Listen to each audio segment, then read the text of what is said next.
guys, so welcome back to Dracula Love Story. Yeah, I already opened up like this, so that's already set up and ready to go. I think we're mostly ready. I'm gonna pop on my headphones, and I think we're good to go. Okay, so this one was requested a little bit, and I was kind of curious to play it. I kind of just want to get it over with, you know. Look, sometimes some of these stories just make you feel a certain kind of way, and I'm just not certain what kind of way this is making me feel, this story in particular. So, I don't know, man. I'll do my best. I don't even know what's happening. When we're in the past, I'm very angry, all the time. That's going to continue to be so, depending, especially since how we left things, last time. That was upsetting for me. Yeah, okay.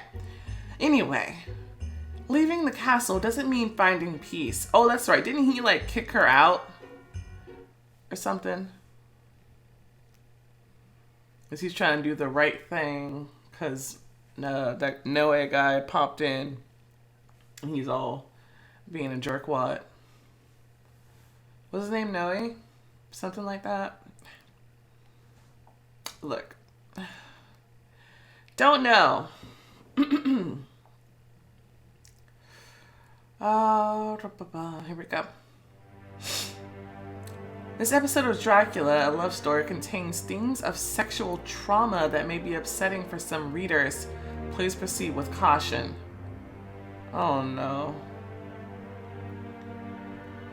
Oh no. No. Oh god.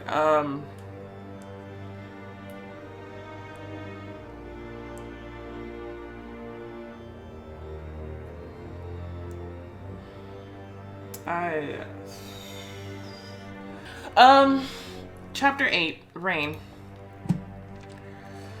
Vlad's silhouette disappeared in the darkness of the hallway. I heard his steps for some time, but then they faded away. The hallway looked as eerie as before, but something new, something hostile, was in the air. It seemed like the castle was pushing me away, just as its owner did. I felt almost a physical pang of pain from the rush of sorrow. How could he suddenly be so apathetic? He's chasing me away, just like that? Noah was talking to him about some plan and about lies yesterday. He was clearly provoking him, just as he did with me. But what if there was truth in his eyes, and Vlad was lying to and using me, and now he doesn't need me anymore? That's the conclusion you came to after hearing that conversation? This girl's as dumb as I thought. My heart refused to believe it. I wanted to find Vlad, talk to him again, but I clenched my teeth, silencing my feelings. He said I must leave. Well, I will. I won't stay somewhere I'm not welcome. Yeah, that's you, silencing your feelings. I rushed to my room, afraid to lose the determination. I threw all the necessities into my bag, took the paintings, and ran outside.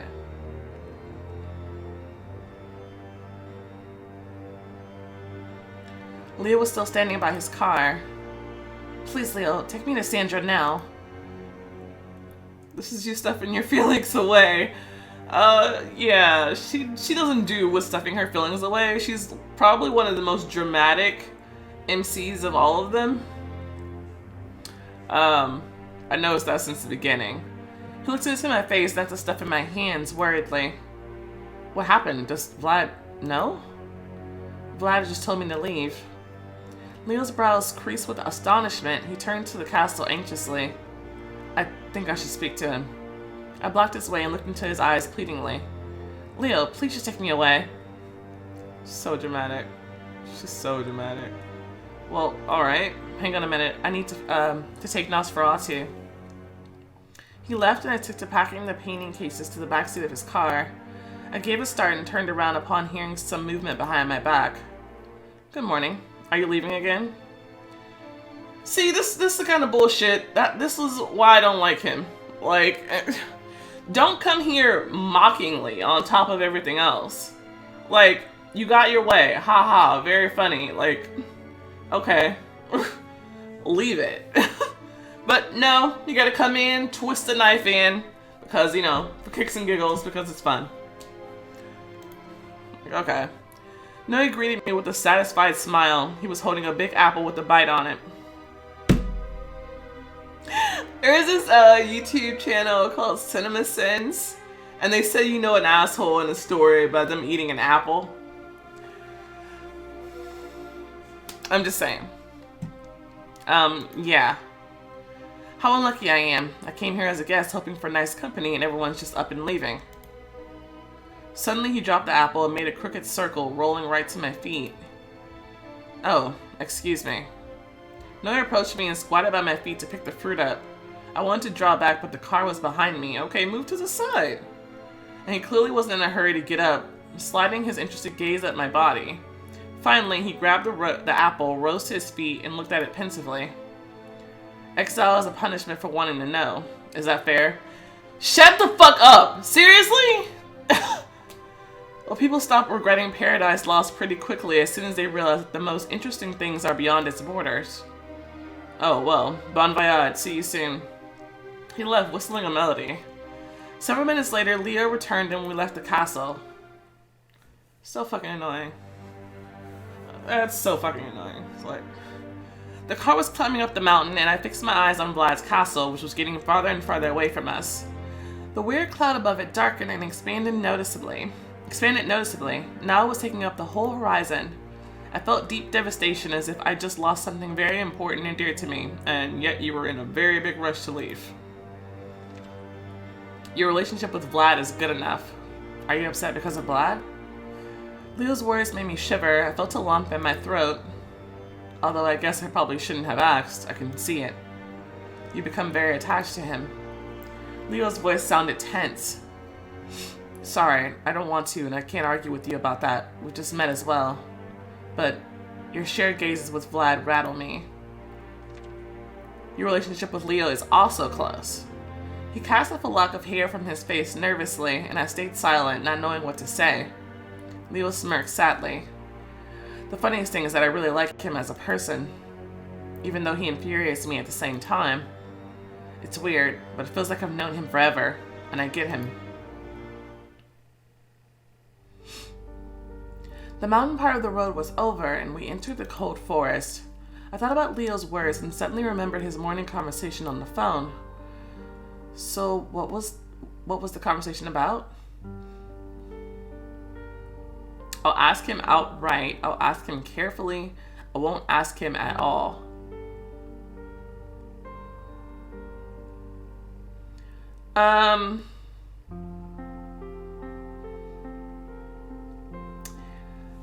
Carefully?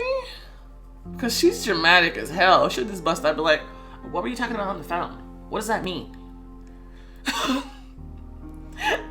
Let's try carefully first. Look, okay. Leo, you had your own plans for the Romania trip, and now you're spending all your time with us. Doesn't it get in the way of your plans, your work? Leo gave me a close and a bit surprised look. No, it doesn't. Why? I just heard you speaking on the phone about your job today, so I thought... Leo's hands grabbed the wheel a bit more tightly. I don't know what exactly it is. I don't know what it was. I don't know what exactly it was that you heard, but all of a sudden he turned to me, grabbed me into a bear hug with one hand. I thought he was driving. Grabbed a bear hug with one hand and pressed me closer. I felt his heart pounding in his chest and the tension in his body. Leo took several deep breaths, caressing my hair and shoulders. Then he looked into my eyes closely. Melody, just know that I'm on your side. When we approached the place we got lost in the last night, my heart shrunk with fear. I hope we don't circle around this damn forest again. But my fear was groundless. That time we rode through the cold forest quickly, without any mishaps. Soon we entered the village. Sandra, Elinka, and Millie were outside to greet us happily. Welcome. I'm so happy you came. Millie got into the car to take the cat and noticed the painting cases. Did you take the paintings? Does that mean we're not coming back to the castle tonight? I hesitated and looked at Sandra. Yes, we'd love to stay for a while, if you don't mind. She smiled brightly. Of course we don't. We have a summer house. Everyone will fit right in. Oh, little animals. Here's our home. Come on in. Make yourself comfortable. And now we'll settle the table at the garden and have ourselves a real village breakfast. Wonderful. Tell me what to do to help out. We spent the entire day catching up on our rest, chatting and having an easy time. I was so exhausted by the latest events that I decided to give myself a break and to free myself from thoughts and decisions. Still, I couldn't stop thinking about Vlad. The thoughts of him kept resurfacing and giving me pangs of pain. I had to admit to myself, I really miss him. Duh. The next morning, I woke up at first light and went outside. The air was so clean I felt like drawing a lungful in. So peaceful and quiet. I felt a surge of vivacity. Last day's worries and doubts seemed to be covered in mist, no longer bothering me. I heard someone bustling about in the summer kitchen and went inside.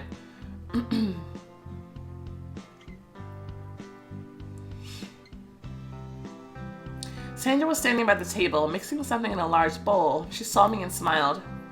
Actually, I was planning a surprise, but since you're such an early bird, you'll be in cahoots with me. Well, what are you cooking? Oh, I'm cooking something magical. Sweet pancake stuffed with farmer cheese. It's my favorite childhood dish. The broad table was covered in plates, pouches, and bottles with different oils. Sandra seemed to be commanding it all, beating eggs up, sifting flour, adding milk. Her face was full of concentration and was especially beautiful at the moment. It felt like she was making a magic potion. It does look like magic. Are you a witch by any chance? Sandra giggled nervously and turned to the stove. No, not me. When the pile of... What's that about? When a pile of fragrant pancakes, thin as paper, was ready, I sat closer to Sandra and we took to stuffing them.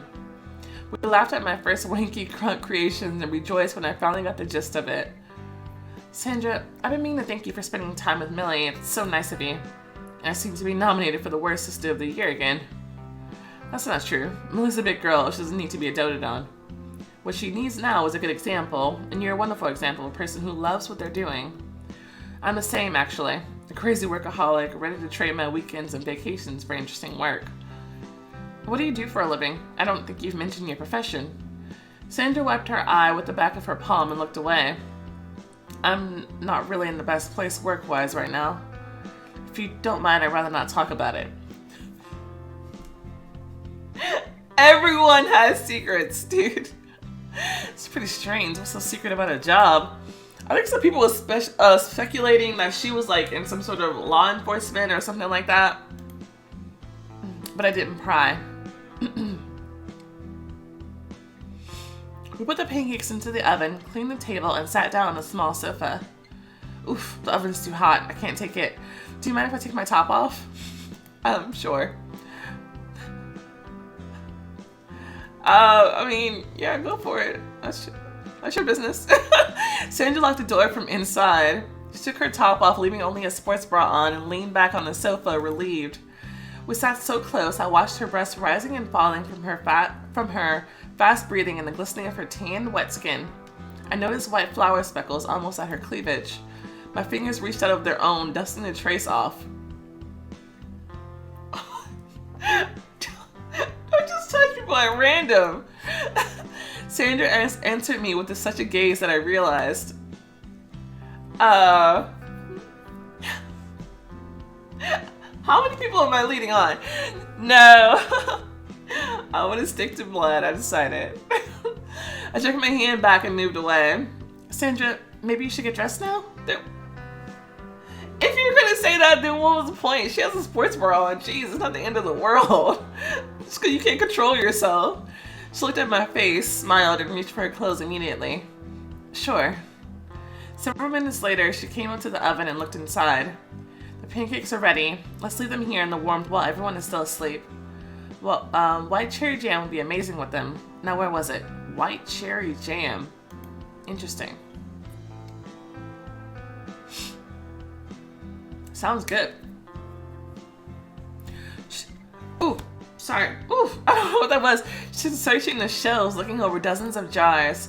But suddenly, she stopped and leaned closer to the floor, examining something on it. Interesting. What's there?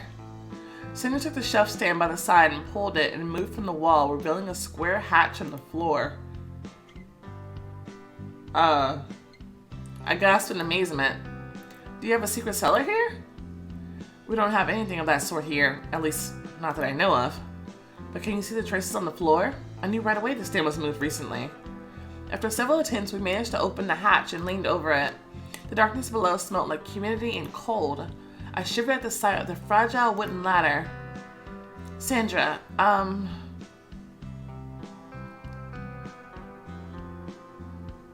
this is probably bravery. I think there was like an interview that the author did. Hold up. Let me pull this up because this is relevant. It's on Reddit. Here it goes. Veronica, the author of DLS, said in her latest interview in VK that it's possible to obtain equal points of luck and bravery and that it's worth doing. Did you know about it? Do you have more luck or bravery? Is the post.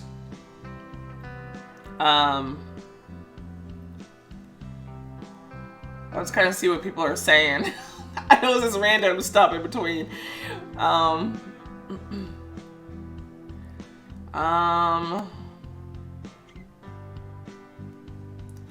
So it would be good to get both.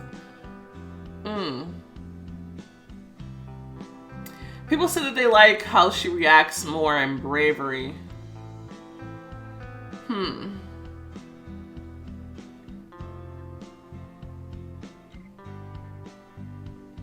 Okay, this person has balanced. But so far nothing seems different. Maybe it'll be more like that at the end of this season and maybe season 2.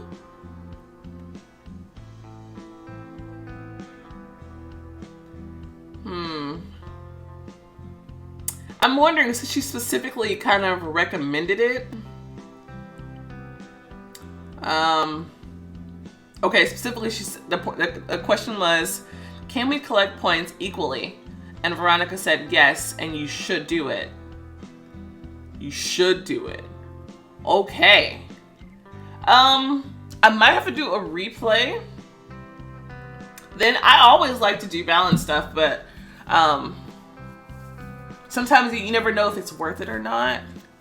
Like if it will matter to do both. Like I kind of have in Heaven's Secret, I have my Angel and Demon points not as balanced, but like really, really close. It pays to do that also in like Cells in the Fog. Not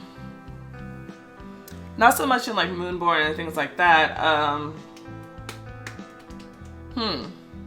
Okay. Well, the only option I wanted to choose anyway was let's see what's down there. Cause I mean, we should probably check it out. Cause I don't want to stay someplace and there's something down there that is threatening or I shouldn't be around, especially if my little sister is here. And saying, are you going down? That's like so rude. It's like, oh, are you gonna go? Because I'm not. So I say, let's see what's going on. Of course. She grabbed the edge of the hatch and climbed down swiftly. I heard her gasp, either amazed or amused, and immediately hurried down.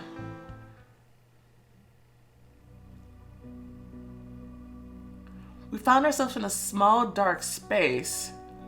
Remember what she said earlier about she's not a witch? Someone is, though. We have spell books in here, herbs, potions, all kinds of goodies in the back here. We found ourselves in a small, dark space. However, enough light was shining there through the hatch and the floorboards to make our surroundings visible. Well, this is a peculiar kitchen cellar. I hope she's being sarcastic. The walls were dark and sooty. Cobwebs were hanging down the ceiling, along with piles of some herbs. In the center, there was a big table and some very unusual appliances on it. Cast iron pots, old candles, boxes of dried herbs and roots, animal bones. I felt uneasy. Sandra, what's this? Looks like a witch workshop. It seems it is.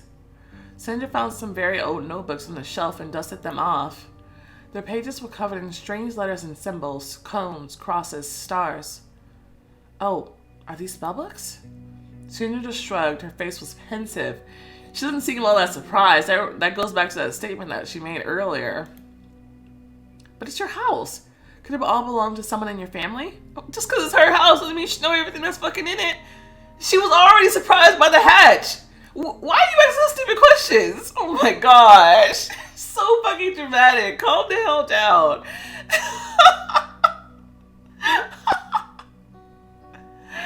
Oh Lord. Maybe you know who it is?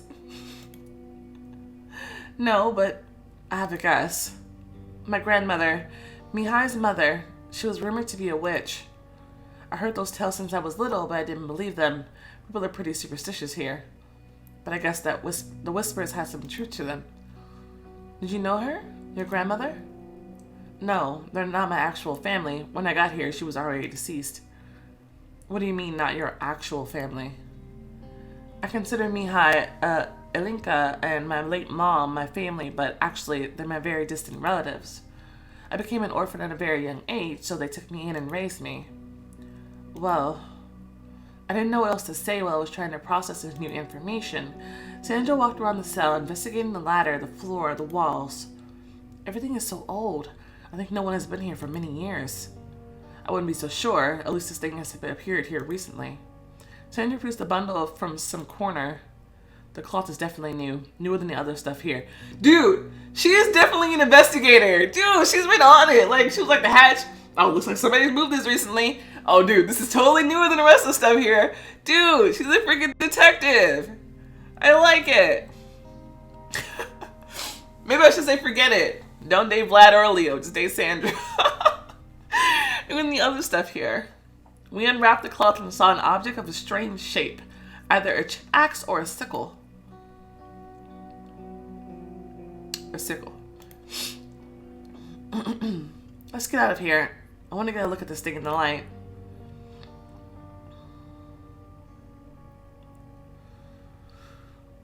We got it from the cell, closed the hatch, and moved the shelf stand back. Who in the family? Is it her dad or her sister that's been fooling around with that, though? Sandra kept fiddling with a sickle, examining it by the window. Well? Huh. Nothing peculiar, seemingly. She put the found object in a drawer. Alright, breakfast is coming soon. I'm going to the shower and then we can set the table.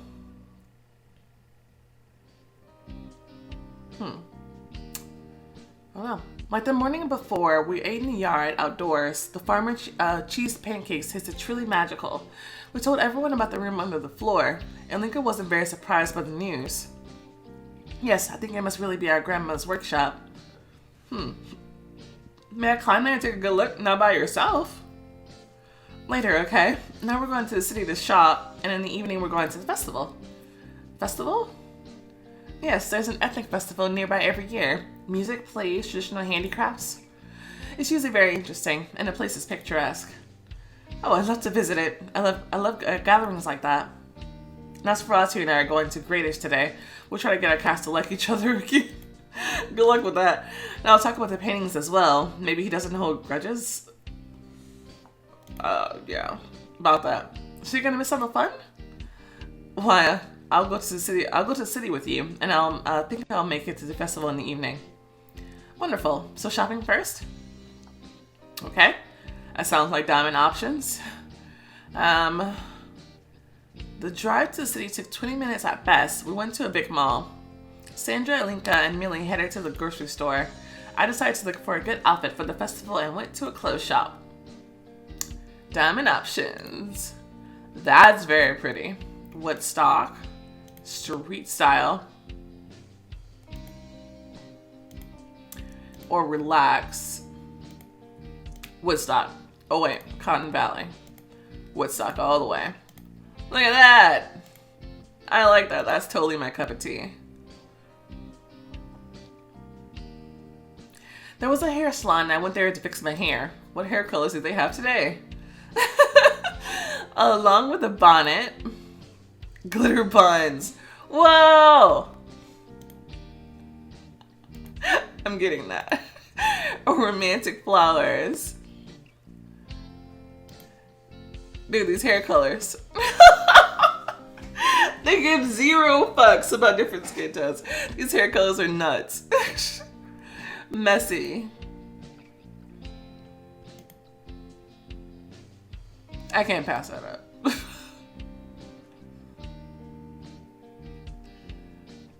Much better.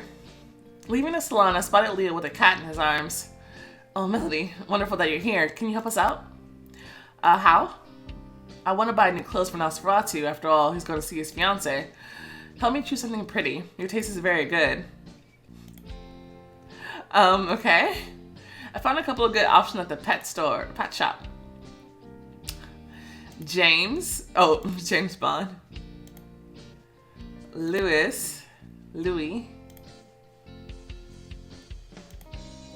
Our current outfit. Nah, it's gotta be James Bond.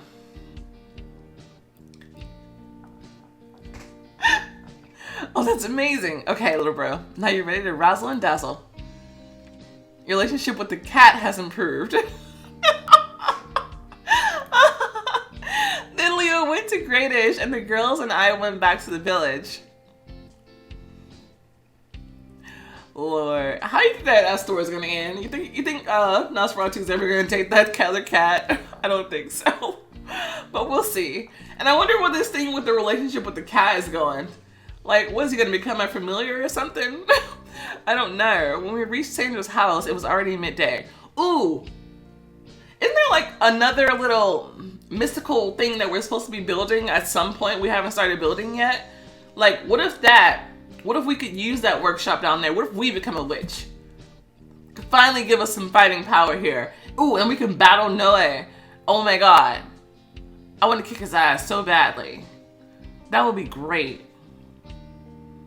I doubt that's where this is going, but I hope it is. It was already midday. We'll go to the festival after 5 p.m. For now, we can rest. I'd like to work. May I go to the summer kitchen? I like the lighting there. Oh no, she's gonna work. Oh no. I figured the sexual trauma would be from there. Yes, no one will be cooking today anymore, so no one will bother you. I went into the kitchen, moved a small table to the sofa, made myself comfortable, and got to work. Several hours later, I went into the past as usual. Yay. Exciting.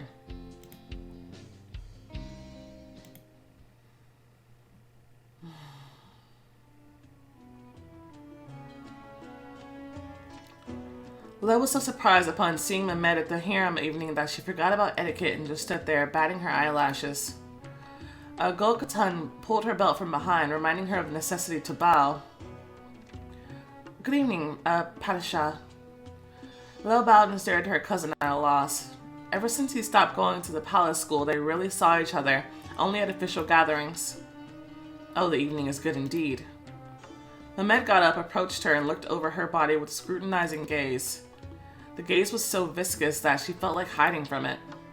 You blossomed. A beautiful tender tulip, so fragile. It's so easy to break the stem. Rip and it's gone.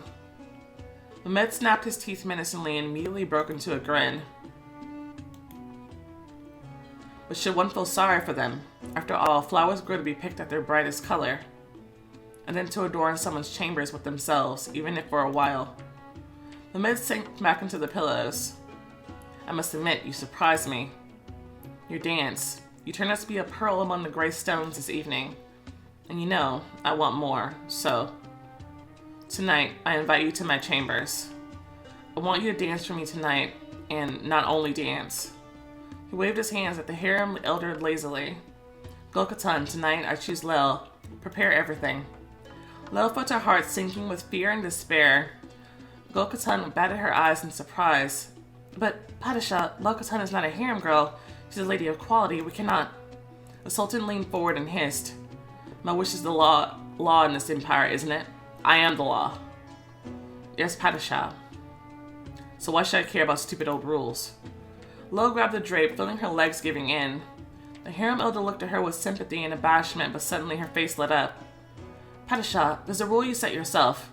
Do not change your choice during the evening. And you've already picked a girl. Gazem tonight. Mehmed rose in his pillows. Ah, right. That's a necessary rule. Sometimes there are too many frowns around, so I don't even know which to choose. Alright then, let it be Little Gazin tonight, and you. Mehmet gave Lel a meaningful look. You'll be the next one. You have time to think about it and realize how lucky you are. I'll be waiting for you tomorrow. Now go. Can I off myself now? I know I shouldn't say that.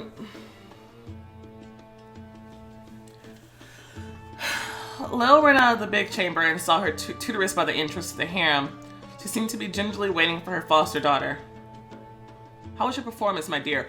Fuck off! You know what? I'm so done with this bitch. I am so done. If I could slit her throat right now, I would do it. And leave. Because she don't give a fuck about her at all. That's bullshit. Like, I heard what y'all said about tradition and stuff like that. All the other bullshit. No. This bitch is a liar. Is a fucking, like, schemer. Hell no. She didn't know what she was doing. She didn't tell Lil shit. She didn't prepare her for shit. She just threw her to the fucking wolves. Because she don't give a damn. All she cares about is her claim. She can say that, oh, the person I raised or whatever, she went off with the guy with the sultan or whatever. Fuck you, bitch. Fuck you. Did Shahid Katan know about Mehmet? Did she pick the gowns out on purpose? Of course she did!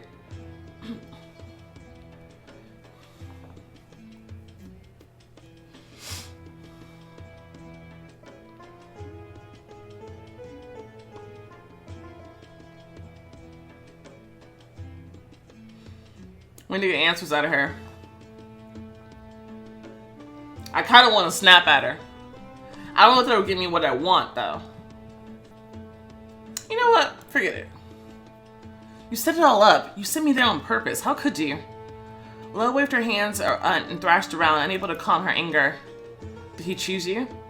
See, this bitch don't even fucking care. Yes. Are you happy now? Don't yell, my child. Fluster is quite normal. All women go through it. What? You putting me into this bastard's bed and think it's normal? Do you think of my feelings? The tutoress pursed her lips, her face usually so soft suddenly hardened. Here come her true fucking feelings coming out. Feelings? Your mother followed her feelings. Where is she now? What'd I fucking tell you?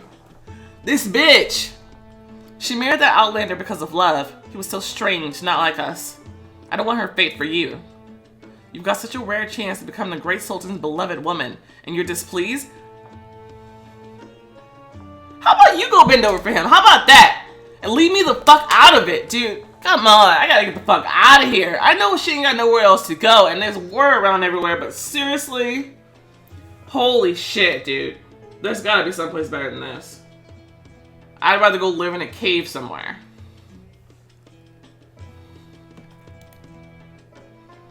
Lil threw daggers at her and ran out of the harem.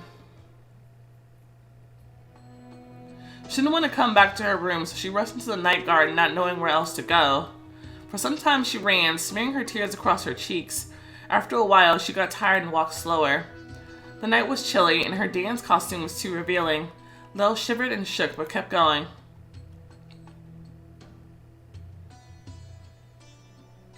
She didn't notice having wandered into a faraway part of the garden.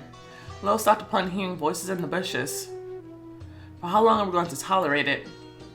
Where do we go now if not to the troop? Lil pressed her back against the bushes and sneaked closer. There were several dozens of men on the clearing, sitting in a circle and discussing something. The young idiot will destroy the troop and then the empire. We can't trust him. We must start a riot. The Janissaries are at an unrest as well. Sultan Mehmet angered many of them with the way he treats everyone. If we unite... Lil slipped up and something cracked on her foot. How? You're supposed to be standing still! The voices went quiet immediately. There's someone listening to us. Grab them. They're telling us we're good as dead. In a moment, Lil felt someone's rough hands grabbing her.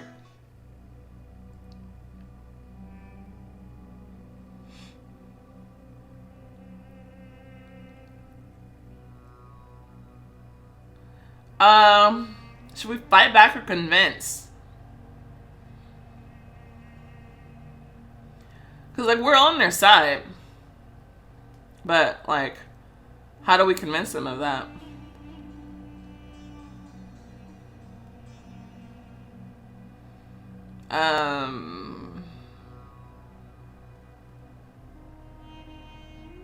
Even if she fights back, like, dude, she's outnumbered here.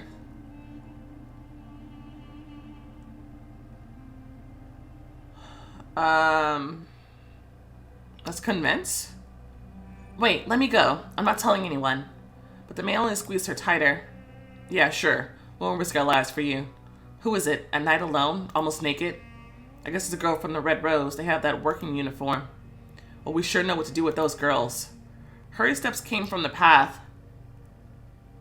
Are you kidding me? The next moment, someone threw the man holding Lo aside, and the other pair of hands grabbed her. Lo? Aslan? What are you doing here? And just like this. Aslan wasn't alone. Ali Bey came with him. He went to the clearing with the plotters. Go to your rooms immediately, brats. Planning a riot? Did I train you for this? They'll cut your throats as soon as they open your mouths. Maybe they should have their throats cut. Can't trust anybody here, dude. Come on. I gotta remember this is the past and they treat women like shit because they can. Great. Lo and Aslan walked the garden slowly. She tried to calm her racing thoughts, but to no avail. Such a disastrous evening. Mehmet, they attack in the garden? Such a good thing Aslan showed up. She looked at her friend and only then heard what he was saying to her. Many guys are happy with Mehmet turning down all the candidates for the elite troop, but a riot is not the option. Ali Bey always taught us to protect, not to attack, especially the Sultan, however bad he is. What about you? Can you tell me what happened? Lo frowned and shook her head silently. I mustn't tell what happened at the harem. If Vlad and he found out, they might cause trouble. They won't help me, but they'll ruin their lives. I cannot risk them. Finally, she spoke in a raspy from the cold voice. Thank you, Aslan. If it weren't for you... Aslan stopped and looked at her reproachfully. You're shaking with the cold. Come here, you silly. He took her hand and pulled her closer. He's gonna hug me. Alright. Lo gave in and immediately ended up in Aslan's embrace. Only now when the warmth of his hands surrounded her did she realize how cold she was. They stood in the garden under the starry sky, and Lo was warming up slowly. In his embrace, the cold faded away, and her soul started to get warmer too. Aslan caressed her hair and touched her ears. Too damn cold. He covered them with his palms and rubbed them, then took to rubbing her shoulders and hands. His gestures were very friendly and caring, nothing more. But Lo noticed a strange flame in his eyes. Aslan froze as if he couldn't take his eyes off her. Aslan? He pulled away, took his hands off her, and looked away, then muttered. Who even invents clothes like these? Are these even clothes? Let's go, I'll take you home.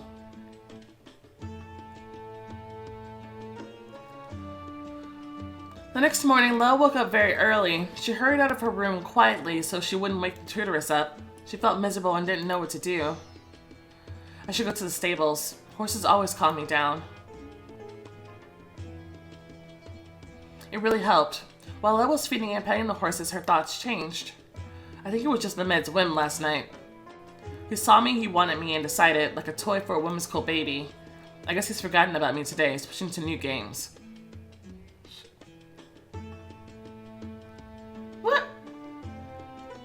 What? Why would you think that? Like, is she just like falling into like denial at this point? After all, dragging a girl from his own family into the harem is too serious. He might have problems. What makes you think he cares about that?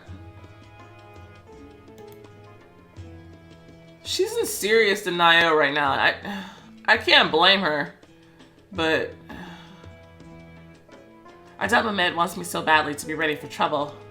Lo heard some noise and a lot of voices outside the stables. She went out to see what was going on and saw a troop escorting a crowd of captives. Oh Lord. They were tired, exhausted people, both young and old, and many of them were wounded. Lo was looking at their faces, and her heart ached at the sight of their helplessness. Oh. Lo, why are you here? I could ask you the same question. Vlad frowned. I need to be here, but you don't. You should leave. I'm not going anywhere. The convoy stopped the captives before the stables. The soldiers started figuring out where to place them. There's nowhere to squeeze them into. Everything is full. Let's wait for the Sultan's order. It should come soon. Some captives were sinking to the ground heavily, unable to wait on their feet. The soldiers were pretending not to notice. Where are they from? I don't know. They might have been from my country. What's gonna become of them? At best, slavery or confinement. And at worst? A runner with a letter from the Sultan approached the guards. One of them unfolded the scroll, read it, and fell silent for a minute. Finally, he turned to the soldiers. Because of lack of places for the captives to be held in, and also considering the circumstances and the guilt of these people, Sultan Ahmed orders to execute everyone by impaling. Oh.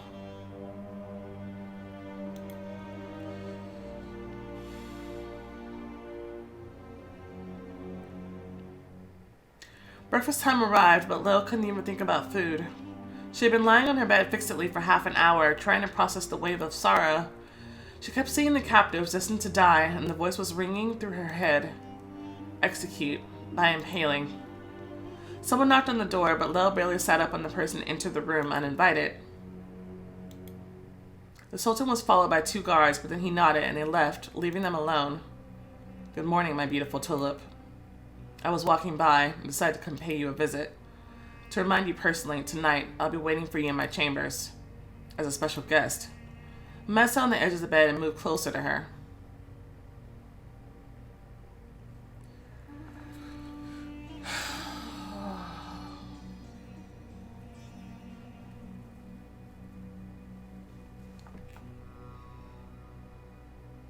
I'm not gonna back him.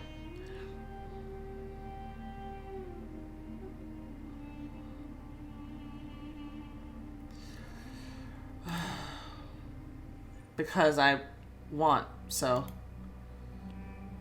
I even like your stubbornness. I'm tired of the obedient girls at the harem. Just don't overdo it. Remember that. If you're a good girl, I'll be tender. If you start ruining my mood, you'll see how harsh I can be. He grabbed her chin and squeezed it, lifting it up. Then he traced her lips with his thumb, looking at her in a nasty way.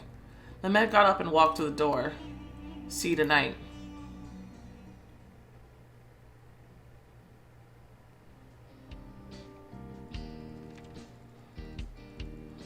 Oh, I'm here.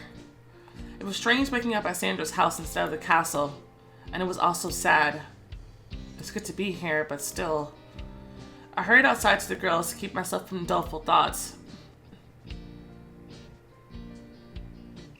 Oh, that's Melody. Well, everyone here, we can go to the festival. Sure, let's get going.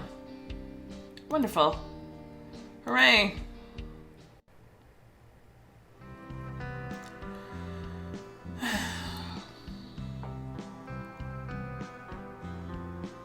We had to go off the highway and follow a dirt road to get to the festival.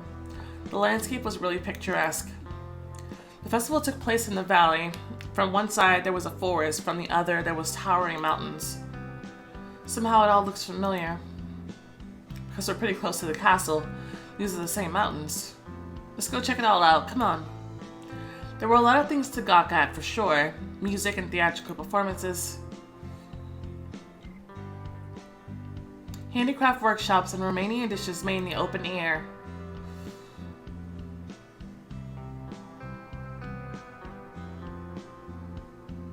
We walked around, tasting, learning, and looking at everything with interest. After a while, Sandra said, Let's go to Alinka. I guess there's a crowd already. Where is she? She's also sort of performing. You're about to see. Alinka was sitting on a big red and black blanket. She had cards lying around her, and a crowd was indeed forming. Is she a fortune teller? Yes, and she even has her fans. They say she's very precise with her prophecies. Although I think it's just our grandma's old fame. My sister doesn't really like to do it. She only agrees to for special occasions, like the festival. There was a line next to Alinka, mostly girls. They were clearly nervous, sometimes babbling, squabbling. But upon noticing us, Alinka gestured at them and beckoned me. I approached her, surprised. Let me tell you your fortune. Please don't. It won't be a good one. I'm probably gonna die horribly. Why me? I feel you have an unusual fate. I wonder what's there. There, she already got into character. I sat down on the blanket. Alinka spread the cards in one swift, smooth motion. Just know that I'll see more than I can tell you. That's how it always goes. Come on, pick 4 cards. Each of them will mean an important person in your life. I obeyed. Alinka took my cards and started revealing them one by one. The first one is the Knight of Wands. Knight of Wands? Knights of Wands. Hold up.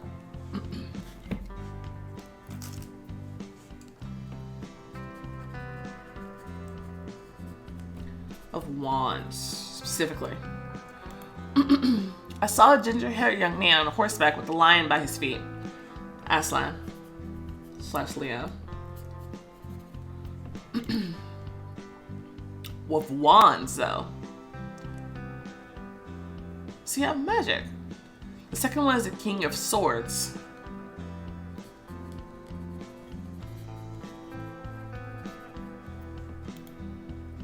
There was a handsome, dark-haired man in a crown, wearing armor and wielding a sword. There was a dog by his feet.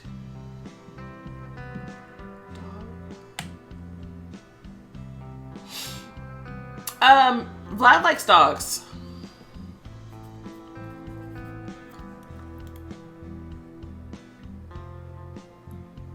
The third one is the Queen of Cups. Queen of Cups. The picture showed a beautiful girl with a charming smile. In the air above her, a bird was soaring. Sandra? Maybe? She's good with animals. But a bird specifically? I'll put a question mark on that one. And the fourth is the Wheel of Fortune. That's a person? The card will tell you about yourself. Okay, that's supposed to be me. Think of each one and choose only one. I'll tell you about this person. Oh, Lord. So, who do you want to know about? I looked over the cards again.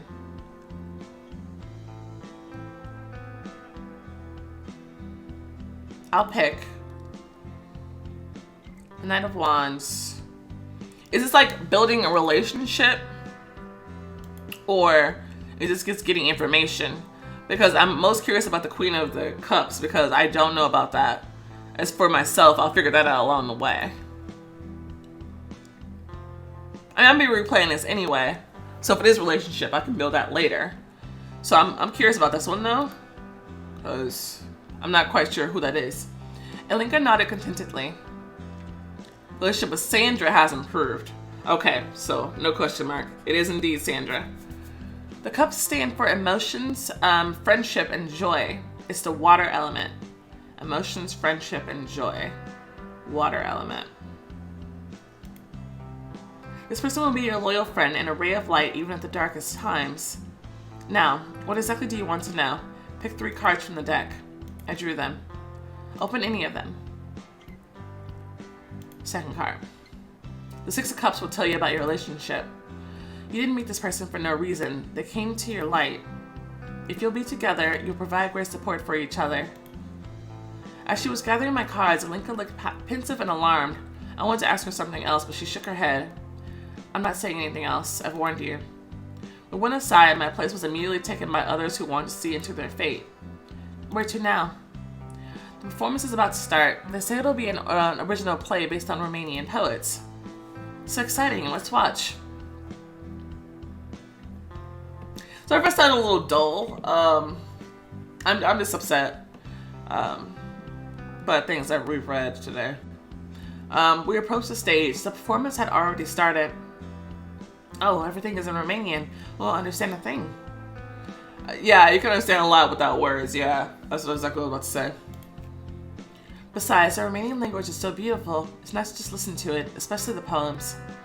If you need it, I can translate some parts. Of course, I won't be able to convey the beauty of the poetry, but at least you'll get the gist. The story on the stage was clear without translation. Love, obstacles, parting, and fighting to be together. Even Millie got into it and watched the actors enthusiastically. When the main characters, a man and a woman, met after a long time apart, there was a wall between them on the stage. It wouldn't let the lovers touch each other, so they had to talk through it. Then the man sat by the wall wearily and started reading a poem that made me shiver somehow. Sandra, translate it, please. Oh, I know this one. It's by SweetMelodyxx, Loving in Secret. Standing behind my shoulder, Sandra started to whisper lines in my ear. I loved you in secret and kept my silence. I thought that's how you wanted it. Eternity was holding our gazes apart, able to destroy our brittle dreams. But I can't go on. My yearning is intoxicating like wine. I can't keep silence anymore. That's when I saw Vlad in the crowd. He stood there, looking at me with an unblinking gaze. He looks so sad right there. Look at his eyes.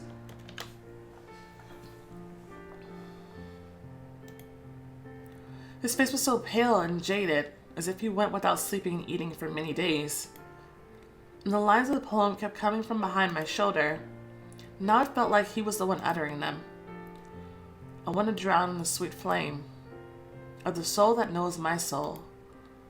Don't you see my mouth is burned with this thirst? Don't you see the torture behind my cold gaze? My beautiful lady, still this pain. Come to me and put your head on my chest. Oh. Some people passing by obscured Vlad for a moment. When they moved, he wasn't there anymore. The play was over. The stagehands were changing the set. Hey, how are you? Oh, finally. Who took you so long? Well, I had an urgent business. Melody, may I speak with you for a moment?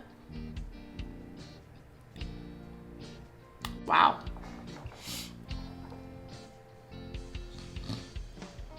That was a really beautiful poem. And a really nice moment with Vlad, too. He led me away from the crowd, and I kept looking back, already unsure if I did see Vlad or it was just my imagination. Melody? Yes? We need to return to the castle. What? Why? I went to see Greatish. It turned out he wasn't mad at all about the occurrence. Moreover, he's willing to sell the paintings and clearly wants to do it fast. He said he'd come to Vlad's castle and asked me to arrange a meeting at the earliest possible time. That's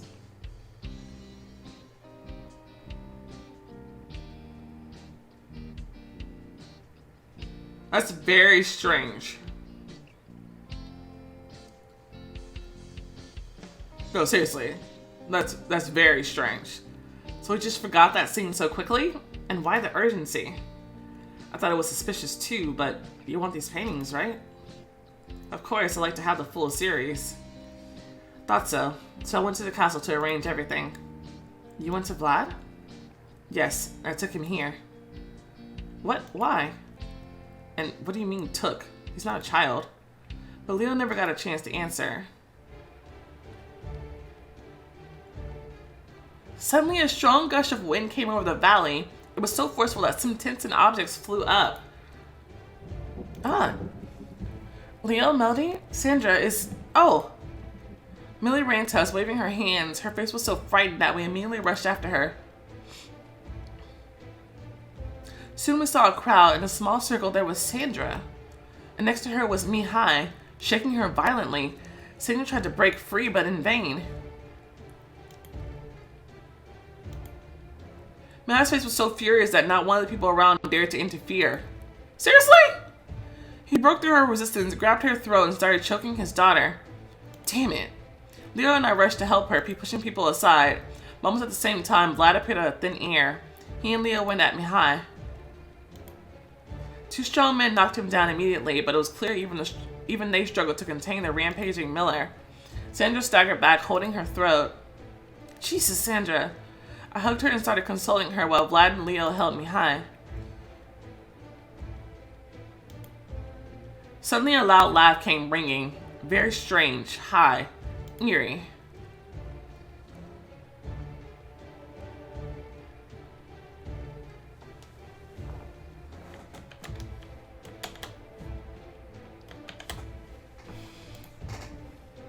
Oh. Linka's eyes glazed over. She spun around as if in a trance. She might be in one. Oh, just like back then. Suddenly, Alinka arched her back strangely, threw her hands up, and wailed in a voice not her own. The dark is coming. Soon. The black darkness has already outstretched its paw. She bent and gestured around the little circular landing what we were all standing on. The killer is here already. He's in this circle. Something roared in the sky. Lifted my eyes up, scared to death, and saw a big black cloud approaching. Just like the one that was over the castle, or is it the same one? Alinka went quiet and sank to her knees wearily. She clutched her head in her hands and looked around, clearly surprised. Oh, poor thing. She's just being possessed left, right, and center. Now her face was frightened, but normal. Oh. Poor thing. The weather was getting worse every second. Everything went dark around us. What is that coming from the sky? Festival goers were scattering away and the hosts were hurrying to collect decorations. I thrashed around, not knowing where to run.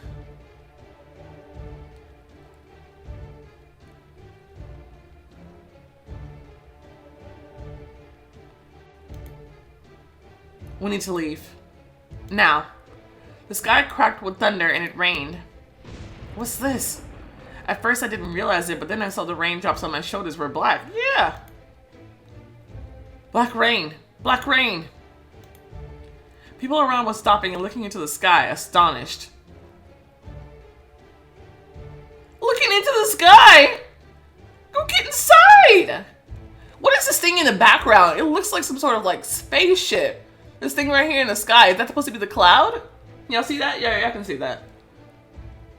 What is that?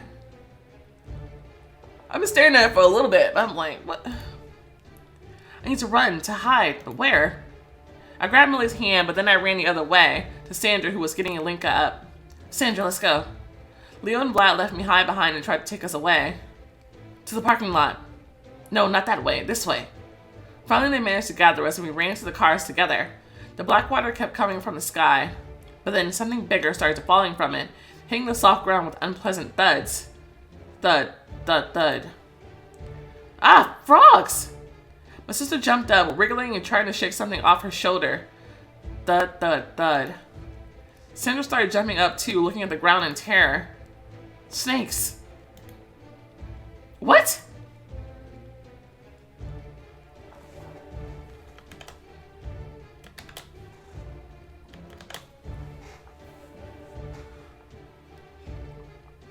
I watched frogs and snakes coming down with black water. My eyes were wide with horror. Damn rain! Damned rain! Dude, go inside.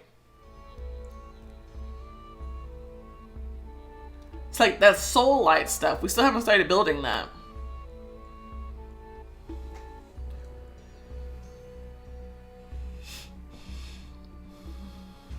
That was depressing and creepy.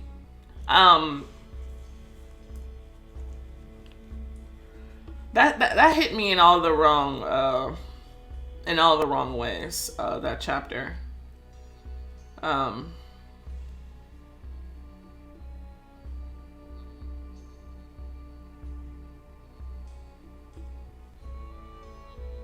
just don't want this to turn into another situation where we're like in season 3 of Heaven's Secret and our main character has 0 personality and she's just going along with the flow of the story all the time. And we're just kind of stuck at the mercy of everyone and our personality changes just depending on who we're talking to at the time. I don't know. The biggest thing about her personality, I guess, is she's super dramatic. But other than that, I don't really know what to make of her yet. I don't know what to make of the story either. Besides it pissing me off nearly every time we go into the past, which I'm suppose it's an intended effect. Now it just makes me sad. I thought thought that now that we've played, we should probably go ahead and take a look at the other options of the cards. So the other Queen of Cups cards, if you chose the first card, so this person has a heavy burden that they did not choose to carry. If you decide to be with them, you will need a lot of trust and acceptance. And the third card, the Two of Pentacles, this person will keep a secret from you, but they haven't faced it yet. Alright. So that's Sandra's deal. I guess we'll read the other ones too. It's not a big deal now. Pick the Knight of Wands. The first card, Seven of Cups. This person is at a crossroad between duty and feelings, between love and friendship. It's up to you to decide which one will win. Well, that one's pretty obvious. The second card, Ten of Cups. There's a lot of self-sacrifice in this person's future and a lot of tough choices. If you decide to be with them, their way will be more difficult, but also more beautiful.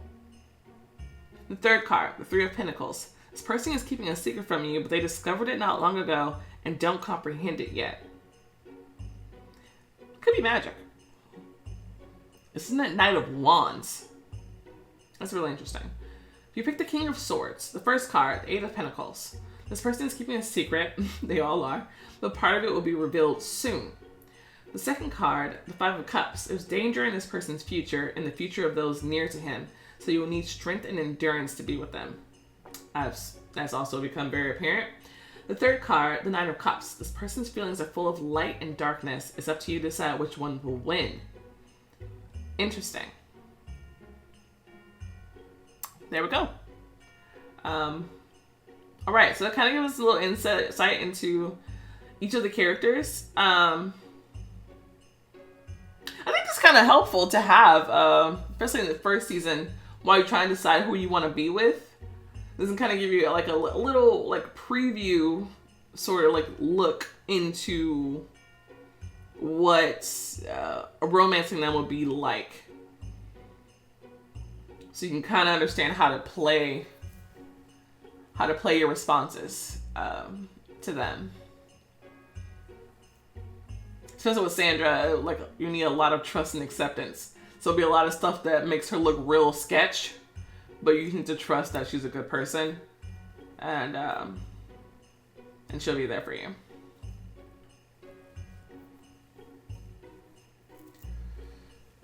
Huh.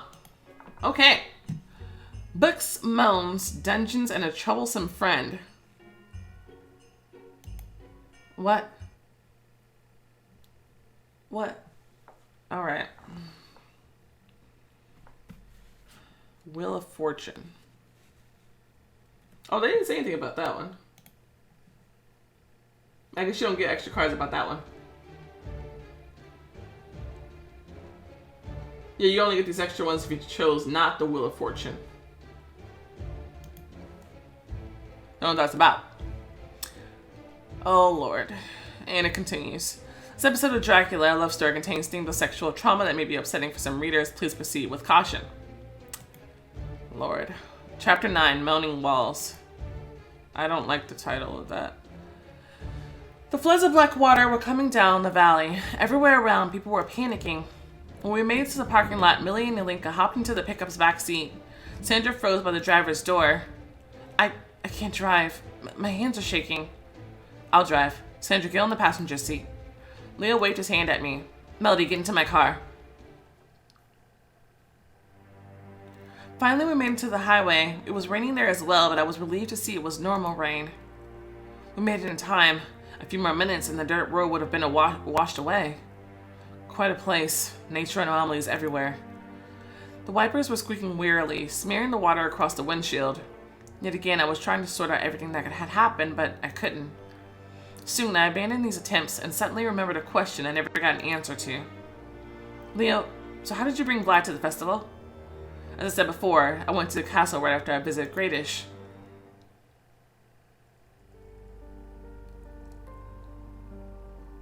Seemingly nothing had changed, and still, it felt different that time. Not just eerie, but lifeless, abandoned. I didn't find anyone outside, neither the terrace or the kitchen, so I headed inside. It was even more sorrowful inside, and empty as well. I thought I'd have to leave empty-handed, but suddenly I came across Valentine. Is everything okay here? Where's the master? Not okay. Master, not okay. He told me that as soon as we left, Vlad let all the staff go. And he was just sitting in some chamber, never leaving. Valentine showed me the room.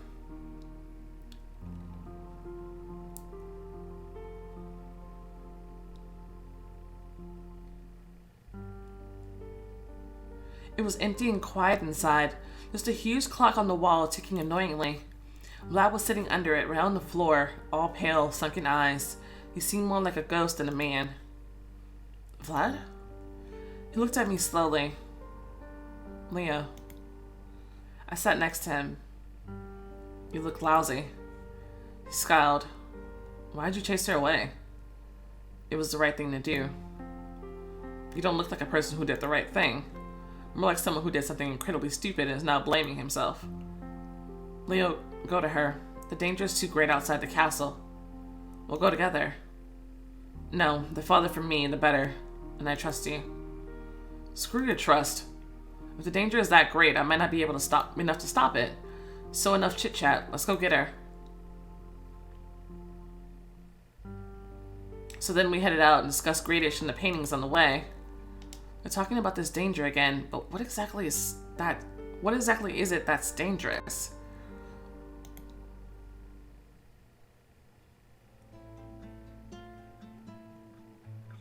Should we really come back here? Mihai could come here. Soon we entered the cold village. A semi-kitchen at Sandra's house was lit by a dim yellow light bulb. Its light made our faces look like they're made of wax. Similarly, it made the surroundings look inhospitable and mirthless. Alinka put the kettle on hastily. Millie and I were sitting on the sofa next to a scared Sandra. She was hugging her shoulders and rocking slightly, looking at a spot on the floor. Poor thing. I want to give her a hug. I don't know if that's like building a relationship. Like, should I like stop? I don't know. I don't know. I feel like she needs a hug, dude. Sandra, I'm so sorry. I took her hand, pulled her closer, and gave her a warm hug. She threw her arms around my neck and buried her face in my shoulder. Her body was shivering, and I felt the clothes on my shoulders going wet with her tears. I was patting her back and whispering, Hush, hush, dear. It's all over. We're here with you. Have you seen your father these days? Did you talk to him? Maybe you were arguing? Alinka shook her head, visibly dismayed. No, he hasn't come here since the day you went to Brazov. I have no idea why. Molly looked at her apprehensively. She was clearly burning with curiosity. Alinka, what was that, back at the festival? You were shouting about the killer and laughing weirdly. Just like back when Leo and I first met you, heading to the cold forest. Sandra fixed her eyes on her sister. So it happened again? Did it come back? Why didn't you tell me? Alinka twisted a tea towel in her hands nervously. Yes, it did, but I thought it was a one-time thing. I didn't want to upset you. Wait, again? Came back? What are you talking about? Sandra gave Alinka an intent, questioning look, and she sighed heavily. I've been having these attacks since I was a kid. They haven't come around for a long time, and I thought they were gone. I guess I was wrong. It's not dangerous, actually, but they look scary. Not dangerous? Every time something terrible happens after them. Alinka went red in the face and whispered quietly. Not after them. They happened before. Vlad had been standing in the darkest corner of the kitchen. He took a step forward.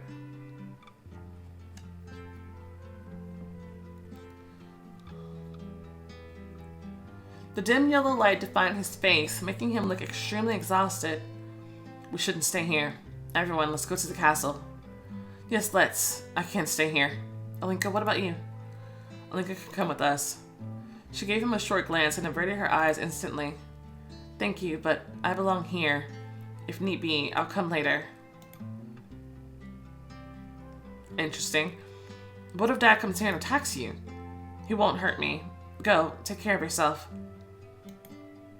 Everyone took to gathering their stuff, and I froze in hesitation. My eyes searched Vlad and met his burning gaze. He approached me. Up close, his face seemed even more tortured. It was almost physically painful to look at him. Melody, let's go home. The relationship with the light is good. Please, forget what I said yesterday. Forgive me for it. I felt a lump in my throat because of his words. He said home. His voice and his face are so sad. I wish I could go back, but too many oddities, too little explanation. I'm not a toy. He chases me away and then changes his mind just like that. I have feelings and he's hurting them too much. Leo noticed my hesitation and approached us. Let's go, Melody. It will be safer in the castle. How do you know?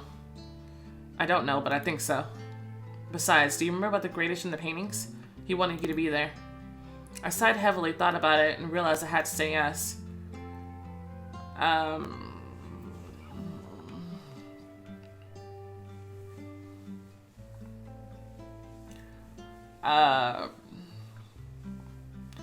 guessing this is a relationship thing.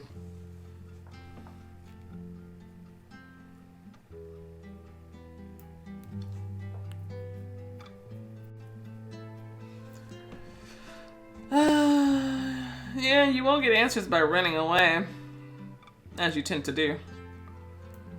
Therefore, you never get the proper answers.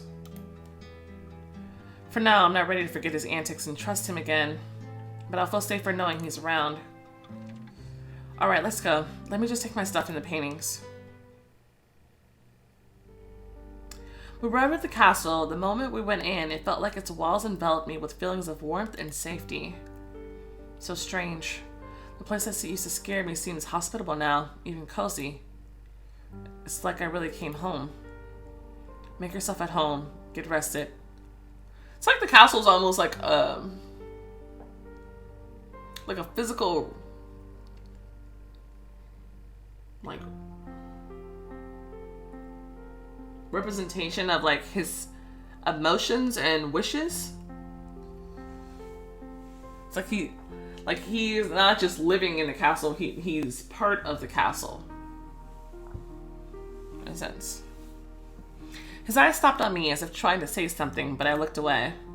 Vlad wished a good evening to everyone and left, and we went to our rooms.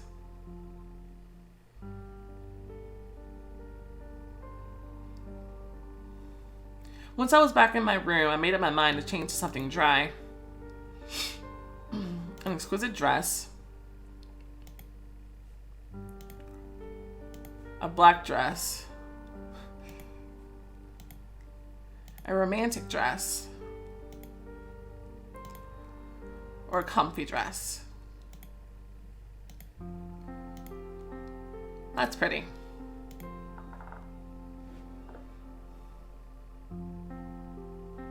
And fix my hair. Aw, like the hair I had. Long with bangs. Wavy with bangs. Bun with bangs. Short with bangs. I'm in between the pink hair and this one. I like the little thingy in there. Her hair. I don't necessarily like the color.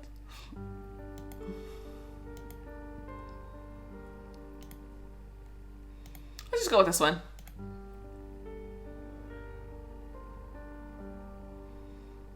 After the change, my body felt better, but the thoughts in my head wouldn't calm down. Mihai's assault on Sandra, that horrible rain, Elinka's attacks, the return to the castle. Soon all these trains of thought exhausted me, so I went to the library to take my mind off of it all.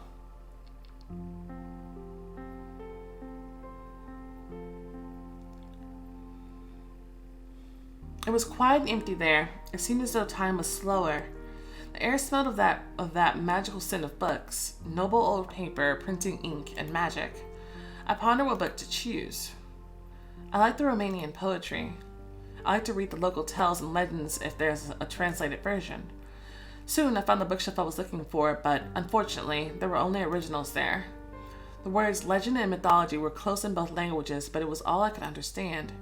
Still, I took a small tome of Romanian myths, opened it and scanned through it. I read the name of one legend aloud. Mesterul Manel. That's interesting that she mentioned that one specifically.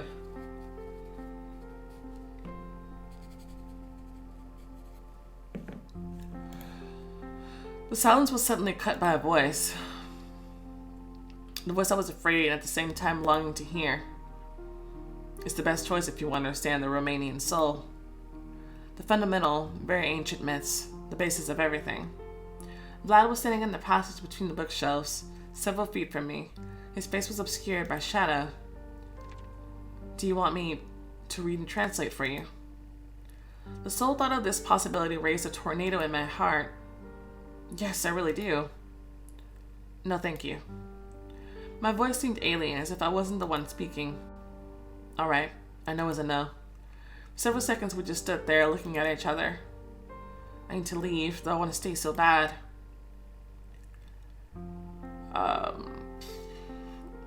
You might as well stay. You look so beautiful among books, in your element. I stayed silent, pressing the book to my chest. Melody.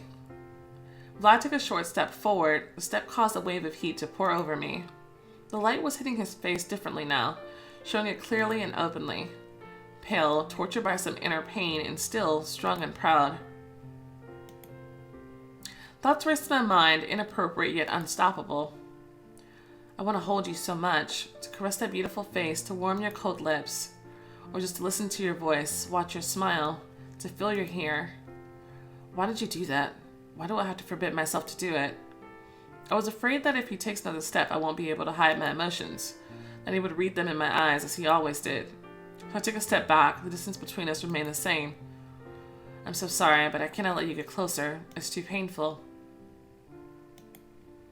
His body moved forward, intending to take another step, but mine moved backwards at the same time, burning and aching for his touch. Upon noticing my maneuver, Vlad stopped and raised his palm, showing his agreement with my decision. No, don't listen to me. Just come closer. Make me feel your breath on my face. He leaned on a bookshelf in the manner of a person who's not feeling well, and then spoke, sliding his warm, enveloping gaze down my face and body. Is several inches between people a lot, or a little? I used to think it was a lot, but the generous get and the greedy lose. I was too greedy. The inches turned into miles. The bitter lessons are the ones that get learned better. Because when suddenly miles turn into several feet, you accept it as a precious gift. I felt my fingers shake and I squeezed the book cover harder. A gift I'm endlessly grateful for. He smiled at me with the corner of his lips. That smile and the warm gaze caressing me were a sharp contrast to his tired face. It seemed as if he was gathering the last speckles of light within and giving them to me gladly, not caring that he was staying with nothing in pitch darkness. What's going on with you? What darkness is eating you from inside? And can I help you? I moved towards him involuntarily, but he interpreted it as a desire to leave and stepped aside immediately, giving me way. I left the space between the bookshelves and walked towards the entrance of the library. Hesitating, I approached the door, still clutching the mythology book, but at that moment the door opened, making me squeak with fright. Melody, are you back? He smiled thinly, his eyes glistened nervously. Well, I'm glad to see you. Good evening, Noah. He looked over me and Vlad with a keen eye, catching every detail. Then he looked again, much more broadly and naturally this time. You decided to familiarize yourself with Romanian culture. How sweet. Such a shame there's no translation, right? Well, it's easy to find someone who could translate it for you. After all, you're in Romania. Sometimes all it takes is to look around. What could be more romantic than an evening for two with an interesting book? The gentle pat of rain on the window, the cozy plaid. He's hugging her. She lays her head on his shoulder. He's reading and guiding her through the paths of the story like an experienced guide. And she's following him, trusting him completely. Noah giggled and winked at me. Just small human things, you know. Available to anyone. No need for money and castles. Vlad's expression for a second turned so severe I got frightened, but the flare-up went away immediately. Although many people find that boring, they want something passionate, something torturous. She's a beauty, he's a beast, and of course she's the only one who can save him. I wish it worked not only in fairy tales.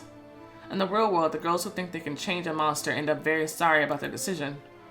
The door opened, Leo walked into the library. Hi, is everything alright here? Noe smirked gleefully. Leo, everyone's favorite. The guy you wouldn't hesitate to ask to keep his eye on your girlfriend. Leo gave him a cold look, and I said hastily, Leo, I was just leaving. Wonderful. Let's go. I'll walk you to your room. He opened the door for me, but Noah was the first to slide through. We left, and Vlad stayed behind alone in the library. Noah was waiting for us in the hallway, smiling contently. I guess he hasn't finished. My guesses were immediately proved right. He walked next to us, chatting in the most casual manner. I get why everyone loves you, Leo. You're caring, kind, comfortable. I choose to be that way. It's a wonderful choice, if you ask me. The best strategy. And it's just as effective in business, isn't it? Where's he going with this? For example, if you need to learn something about a person at a work task, or to exploit them. A great way to do it is to make friends with them, or even start a relationship. The object is always by your side, plus there's nice bonuses. Noah looked at me meaningfully.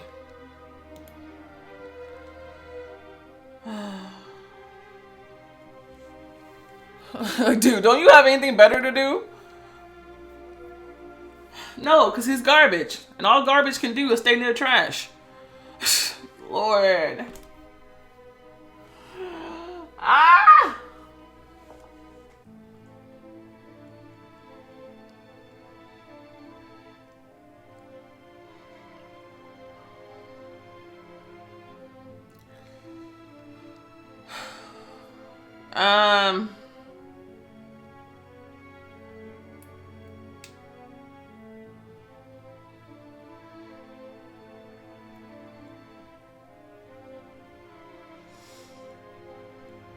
I don't know how to approach every situation.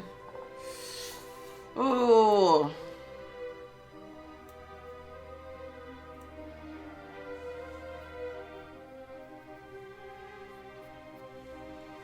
But seriously though, I can't stand his ass. I'm sorry.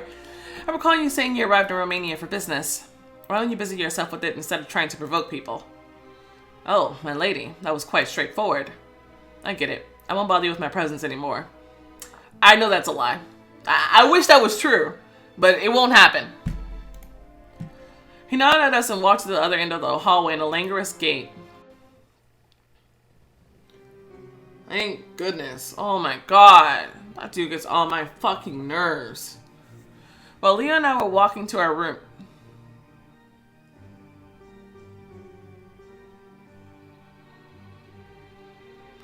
His face reminds me of the med. While Leo and I were walking to our rooms, I felt a rush of sorrow out of nowhere. Hey, what's the matter? It's nothing. I'm feeling kind of sad, but it'll pass soon. Good night, Leo.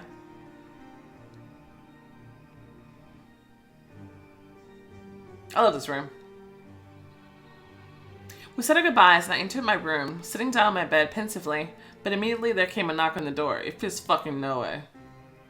Leo? He was standing in the door with a colorful bag. Sadness was chased away by tasty food. He shook a rustling package with some snacks. It's from my private stocks. There's even sauce. I'll set a mini feast for you. May I? I couldn't help but smile and move, letting him into the room. Your relationship with Leo is good. Leo pulled a small table to my bed, pretending to be a courteous waiter. Exquisite serving is half of the dish's secret. He tore the bag at its seams, turning it into some sort of plate. Alright, now for the sauce. The recipe of 30 secret ingredients from a French chef. There was a small plastic container in the bag. Leo tried to open the lid, but it wouldn't budge. Come on, let me try it. Yeah, I guess you have better motor skills. He passed the container to me. I tried to pull out the lid and... Oh! The lid popped like a champagne cork and almost all the sauce ended up on Leo's shirt. My bad, dude. Suddenly I doubled down in a fit of laughter. That's quite an apology. I tried to stop laughing, but I couldn't. It seemed like all the nervous tension of the last days was leaving me. Sorry, Leo. He joined my laughter. How about making up for it?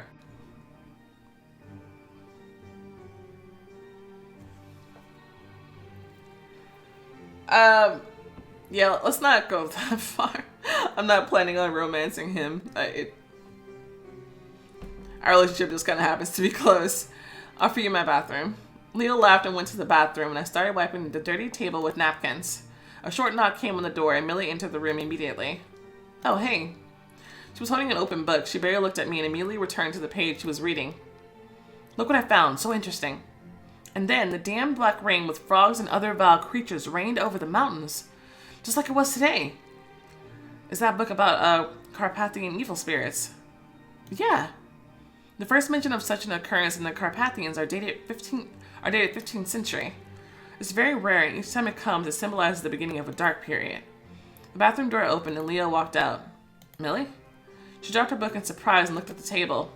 Oh, you're having an evening for two. Sorry, I didn't know. She went red in the face, turned on her heels, and walked out briskly. Millie? Is she okay? I'll go find her and talk to her later. Leo went to his room, and I waited for about half an hour and went to look for Millie. Her door was open, and there was no one in her room. Where could she be at this hour? I knocked on Leo's and Sandra's doors, but my sister wasn't in their rooms, either, nor at the library. I started to feel panicked. Let's split. I'll look in the right wing. And I'll look in the left. Alright, I'm going up. We ran in different directions. She was so upset seeing me with Leo. I hope she doesn't do anything stupid. I'm more concerned that Noe is going to do something stupid. As I got to the top floor, I froze indecisively in a big, empty hallway. Where do I go? The castle's too big. Good evening, miss. I saw Valentine turn to him as if he was my lifeline. Valentine, have you seen my sister Millie? Yes. Great. Where? Where? Tell me. She's with Miss...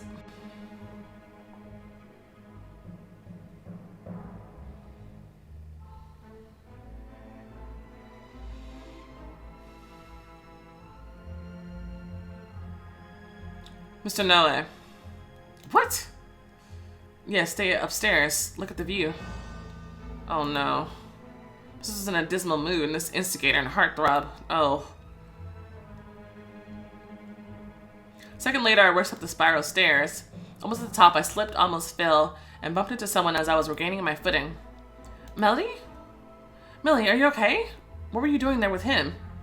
That's not the best start when you already can guess why she's feeling a certain way. It could just stop with the "Are you okay?" My sister looked scared. Her hands were shaking. Oh, Lord. Noah invited me to watch the rain. Well, I was upset, so I said yes.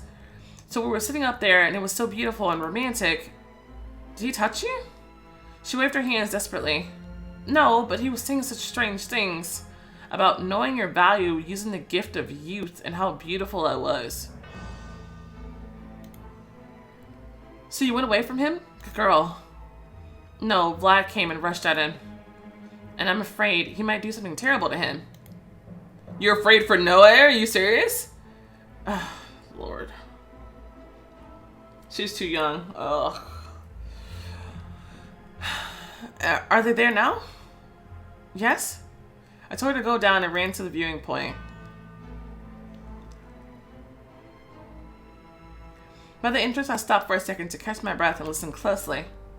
I can't hear screams or anything at all. Path of luck. I took a step farther, pressing my back against the wall and hiding in the darkness, and soon saw the men. Vlad was holding Noe firmly by the edge of the banister, holding him closer and closer to the abyss. So you chose the weak link, the most offenseless one. Vlad, you're starting to worry too much about them. They're just my guests and friends. Yeah, I can pretty much guess what he was going to say there.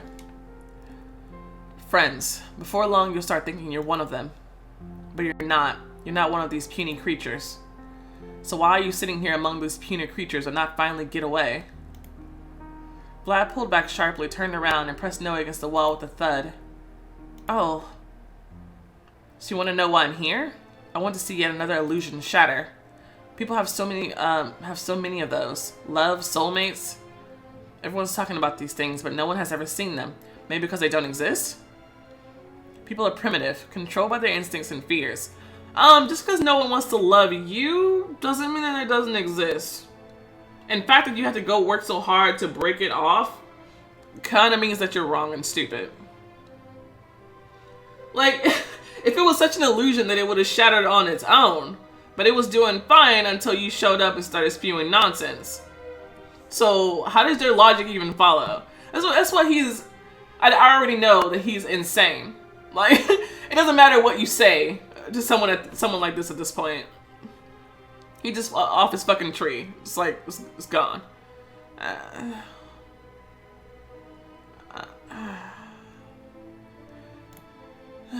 All their fillings have these two simple ingredients at the bottom. Not everyone is like that. Oh, of course, someone else is, but your humans are oh so special. You know, it's such a shame you cannot have her now. Because if you could, you realize quickly she's just like everyone else. Vlad put his hand on the stone right next to Noah's head and spoke in a deceptively calm voice. The calm was much more dangerous than anger. You know what I'm feeling now? The rotten smell of lies. You're lying to yourself thinking you came here to make fun of everyone. But I know you too well, and I see something has touched your raw nerve. Could it be that you did something you never believed in here? Listen to me. You know I'm kind to you and I'm grateful for your help. This whole situation with Millie was the last straw. It's not a good time for your games. I don't have time and strength to waste on you. Just go away, disappear, and we'll remain friends. Oh no, friend. You owe me one, so I'm not going anywhere. I'll stick around and have fun. Suddenly I felt someone touching my shoulder and almost cried out of fear. Sandra? Millie said you were here. Is everything okay? Vlad turned to us alarmed, and we froze with bated breath. The darkness of the arch was covering us, but... Sandra, please take your friend away. I had to finish the conversation with Noe alone. She grabbed my elbow and we rushed down the stairs.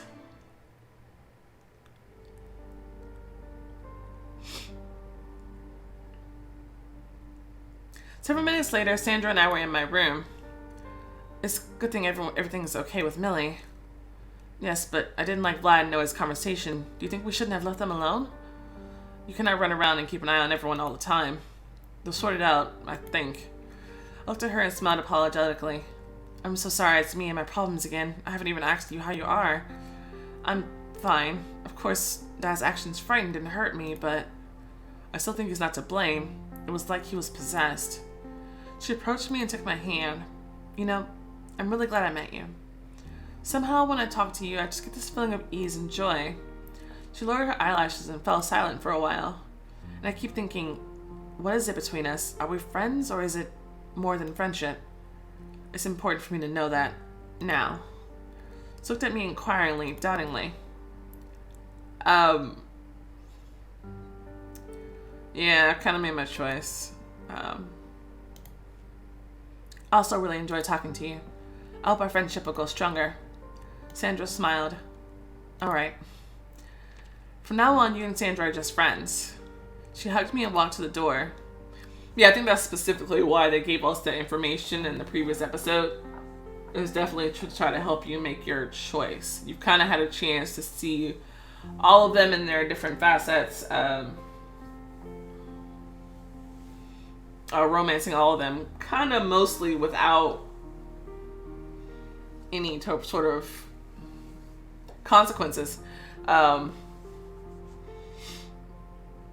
But yeah, I think now they're trying to, like, okay, you know who they are, you've kind of seen what it's like to be with them, you got a preview of what a relationship with them would be like, and so now you need to make your choice.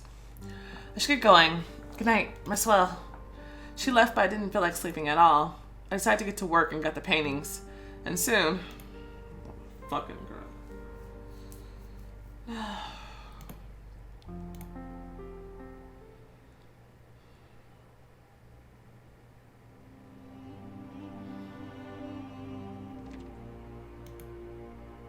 Lo tried to open her eyes, but she didn't succeed at the first try. Finally, she managed to do it, and the fog before her eyes turned into a room. Oh, where am I? And what am I wearing? Lo was surprised to find out she was wearing her dance outfit. And her skin and her hair smelled differently, with some faint, exquisite fragrance. Some aromatic oil. She looked around the unfamiliar room frantically. It was not too big, but very opulent. Was she drugged? A huge bed was taking up most of the space. It was covered in sick throw blankets and pillows with intricate gold embroidery. Oh. She took to restoring her latest memories to figure out how she got there. But the last thing she remembered was her own room and the lunch brought by a maiden. Seriously? They drugged her? Suddenly she felt nauseous. Her stomach was burning slightly. I didn't eat anything. I only drank water and then... Wait, something was in it. Laura went to the door, jerked the handle, but it wouldn't even move. The windows were blocked by massive forged bars. I'm locked in this cage. Could it be Mehmed? She felt weak. Something was pulsating painfully in her head. No, no. A rustling came from the lock. A harsh-looking guard opened the door and let in a brittle girl with a tray. Lokatan? Zara, where am I? Zara put the tray down, raised her crestfallen eyes to Lil, and whispered, You're in the harem, in Sultan Mehmed's special chamber. You were brought here and prepared for tonight according to his order. I don't really spend much time in the harem anymore. I'm mostly at the school, but I happened to be here and found out. So I immediately asked Lokatan to assign me to serve you. Maybe I can help you somehow? Thoughts raced through Lel's head. What can be done? Who can I ask for help? The more names she thought of, the more she realized no one could influence the Sultan's decision. Unless Khalil Pasha, he has the most power after Mehmed. But what should I do? Send Zara straight to him? Or to Safi so that she could ask her father? Please run to... I don't know if we should tell Zara to run to the Grand Vizier, though. Shit, dude. I don't know. But she has to go find Safi. Oh, Lord. And then Safi has to find her father and then convince him. But she has a better chance of convincing him. But, like, he had kind of been overruled either way. So I'm not really sure what he could do. I just don't want to send her straight into a lion's den. I don't want Zara to get hurt either. So I'd rather her go talk to Safi. I don't know. Let's send her to Safi, the daughter of the Grand Vizier. Tell her about my situation. Ask her to speak to her father. If you cannot help me, nobody can. Alright, Lokatan. I'm going immediately. She took Lel's hands in hers, squeezed them, and walked out of the room briskly. Zara and Safi approached Khalil Pasha's study. It's a good thing you came to me first, but he wouldn't have granted you audience. He's too busy now. Okay, good. That's what I thought. I mean, you made the right decision to ask Safi. Your reputation in their palace has increased. A group of military men of various ranks and units was standing by the entrance, expecting something. Something strange is going on. Everyone is looking worried. The door opened. The vizier went out with the man. Zara recognized the head of the Janissaries. I get your indignation, but the best decision right now is to wait. The men nodded at each other, and the vizier turned back to his study. Father? She approached the vizier and whispered to his ear, who was listening to her with growing bemusement. Then he leaned close to his daughter and shook his head dejectedly. No, my darling. I'm so sorry, but I cannot help you now. You see the situation. Safi returned to Zara in sunken spirits and made a helpless gesture. Too many problems now. They were about to leave, but then someone called out to them. Safi Katan? Zara Katan? What are you doing here? Are you here for school purposes? Did Mustafa Hojam send you? No, it's not about that at all. Zara leaned closer and whispered anxiously. Your friend Lokatan is in big trouble. Oh, Lord. Lo didn't know how much time had passed since Zara left. 2 hours or more. Since then, she managed to think hundreds of thoughts, none of which seemed reassuring. The teacher, my friends, the Grand Vizier. Even if any of them tried to help me, their words mean nothing against the power of the Sultan. The door creaking sounded like a death sentence to her. The moment which she was dreading had come. Sultan was clearly in lifted spirits. He was smiling. Upon seeing his smile, Lil felt even more nauseous. Mehmed tried to approach her, but she sprang to her feet and ran several feet back. Are you afraid? Don't be. It would have happened sooner or later anyway. I'm definitely the best option for the first time. You're definitely not. Who knows what kind of man will be picked as your husband? Maybe not even old. But definitely not as high ranking. There's simply no higher ranking than mine. And? Oh, Lord. Dude, it's not about status. It's not the thing that matters. What then? You're so naive still. Don't tell me you were hoping to choose your husband. The Sultan burst out laughing. He approached her again, almost cornering her. You're a sensible girl, I know. You get how the world works. Mehmed's rather well disposed to you. Ugh. Gross. Come here. Time to get to know each other. He took her hand and pulled her towards the silk bed. No. He tried to pull her hand out of his grasp, but he clenched it painfully, making her sit on the pillows next to him. Oh. Mehmed moved closer. His hand slid down her naked shoulder. My sweet, sweet locum. Tonight I will taste you. I don't think I have patience for the dance this time. Let's get to the point. Although don't be sad, it won't be just one time. I fancy you too much. Who knows, maybe you'll be lucky enough to bear my heir, the future sultan. Some rattle came from behind the door and it flew open the next minute. Mehmed froze, listening closely. Well? We're here. Vlad and Aslan burst into the room with naked swords. Lil saw a knocked out guard lying at the threshold and several frightened maidens huddling up to the wall. No, how did you... Oh, what's gonna become of you? She rushed to her friends and hid behind their backs. She was ready to cry out, both out of joy in seeing them and also out of fear for their future. You've signed your own destinates. Of course the noise was heard, and a regiment of guards is already coming. Mehmed was yelling, but he was stumbling back to the wall under the blaze of two swords pointed at him.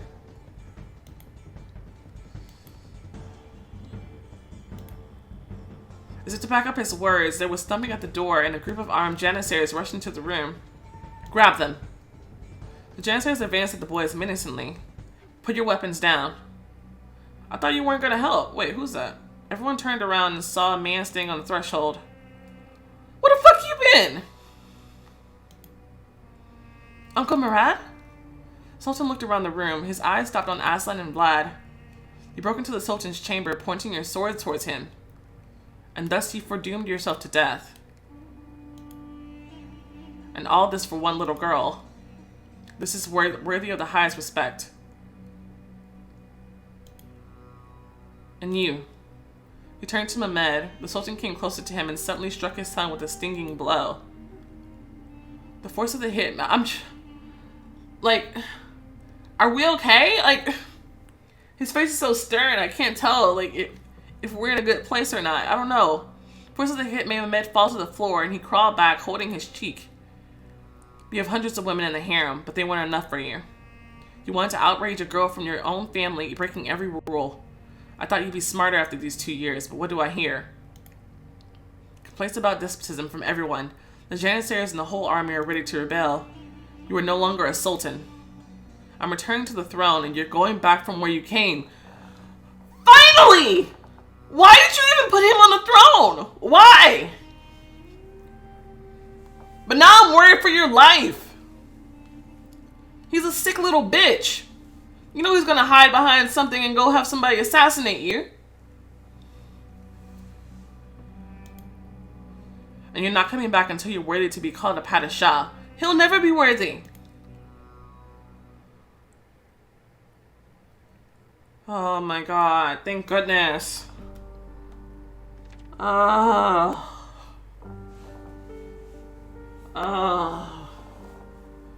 Finally. Jesus, somebody doing something. Lord. Whew. Dude, man.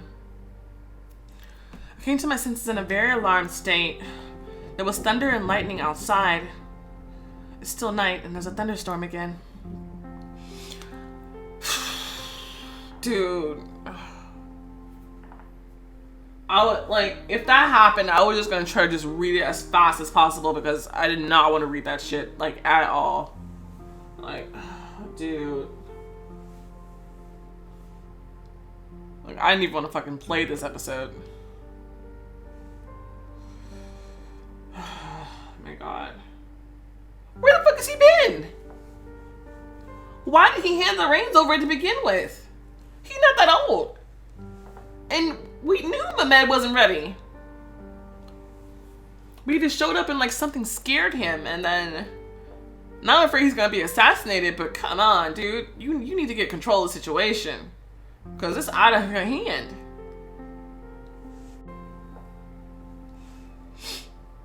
And it's your job to make sure that he's ready. Like, he's been off somewhere, fucking around some far out country, wherever the fuck he came from. Like, and then suddenly you just put him on the throne for like no reason. I don't understand.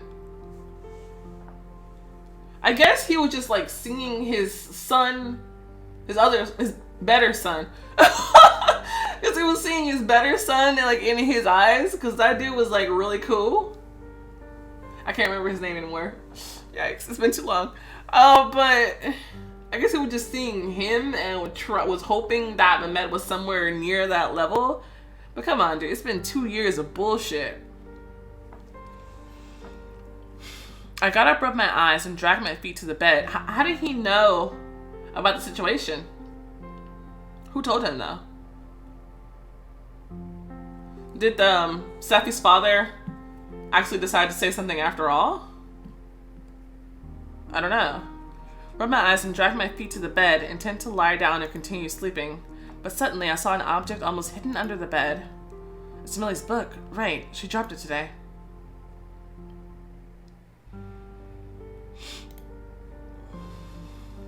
The book was old, but it was surprisingly well preserved. I traced my finger down the rough cover. I'll return it to her tomorrow. I was about to put it on my nightstand when I heard some sounds. Thuds and hardly distinguishable moans. What's that? Where's it coming from? First I couldn't figure it out. The sound was in the room somewhere, but at the same time it seemed to be out of it. Like in the walls? Moaning walls. I walked around the room, listening to every corner, and stopped at the wall by the door.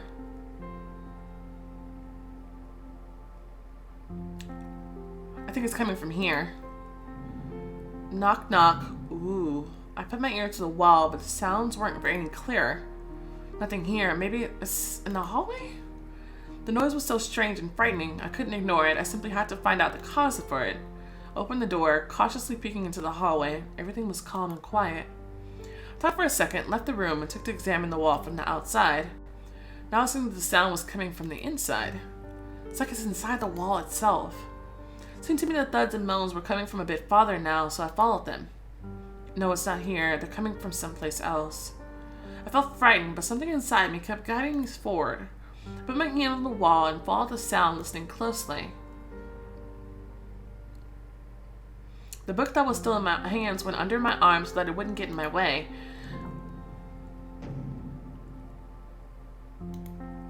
Step by step, some strange enthusiasm came over me, and I was almost running.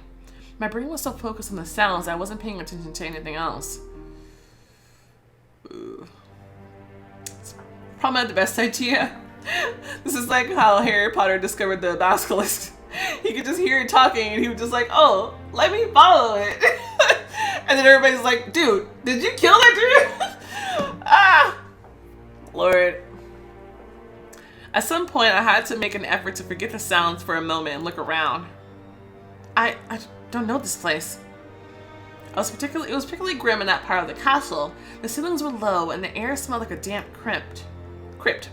The scary sounds from the scanty lighting cast their paws around the walls. The scales fell from my eyes, and now I felt really terrified. Damn it, how could I have come here? So stupid and incautious. But I was where I was, and I had to do something about it. 3 dark, narrow passages were branching off from the spot I found myself at. Oh no, don't make me choose. I had no idea which fork I came from. Oh no! I have no idea. All I can do is go with my lucky number. Oh, but that's not how this works. That's all I can do. I bated my breath and shook as I stepped into the second passage cautiously. The dark prevented me from seeing farther than several feet. A step and another one and another one. Why is it so hard for me to breathe? Oh no, wrong choice, go back.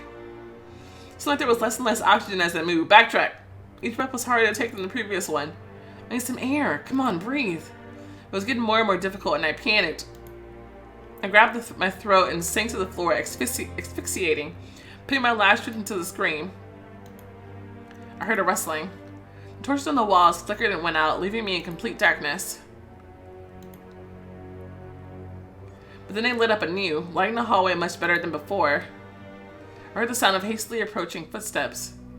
Melody? Vlad. He seemed to chase away the strange illusion with his appearance. I felt better immediately, as if nothing happened. I looked around in surprise. The book was lying nearby. I picked it up and rose to my feet. How did you get here? Alone at night in the dungeon? His voice sounded angry, but even more so preoccupied. I don't know. My feet led me here. Led you? Alright, let's go. He turned his back on me and walked forward, and I hurried after him. Vlad, I heard sounds on the wall, so I followed them. He turned around as he continued walking. Sounds? Yes, moans and thuds. What could I be? Maybe just your imagination playing with you. Come on, dude. Come on. It's time to start fessing up just a little bit. She needs to understand she can't be running around the fucking castle like an idiot. He turned away again. I felt unpleasant, burning anxiety. I need to talk to him more to chase the strange silence away. Vlad, how did your conversation with Noe end? I hope you made peace. Peace? Peace? He answered me without turning around. Noe has left. He's not coming back to our castle anymore. I highly doubt that, sweetheart, but it's nice of you to believe that.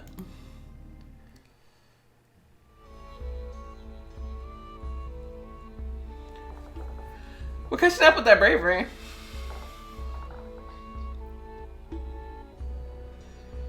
Is there another episode? Go ahead and settle in. We're going. We're doing it. Oh no, should we check how we did last episode? Let's see.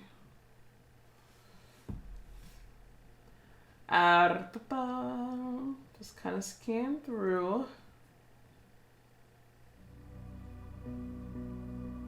Oh Lord. Oh. I'm reading about the whole Mehmed situation. What would happen if he was super angry with you? Apparently he can be really mad at you and be more aggressive. Ugh. Gross. Okay, and it appears that no matter which choice you chose on the path, on the passages, it didn't matter which one you had to go. You wouldn't have made it either way, so it didn't matter which one you chose. Alright. Okay, I think we did okay. Okay, we have a new trigger warning. Episode of Dracula, a love story, contains themes and images that may be disturbing for some readers. Please proceed with caution. Oh Lord, they're scaring me with these caution warnings, dude. Cause yeah, the last caution warning was that was tough. All right, chapter 10, sacrifice. I don't like the sound of that. Noe has left. He's not coming back to our castle anymore. He left? Right now? In the middle of the night? Yes. Vlad continued walking down the passage with wide, brisk steps, and I was barely catching up to him. But couldn't he at least have waited until the morning?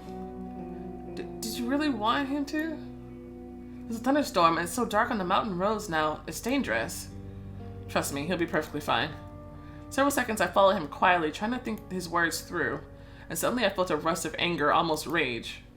I almost ran as I went in front of Vlad and blocked his way. Trust you? Why should I trust you?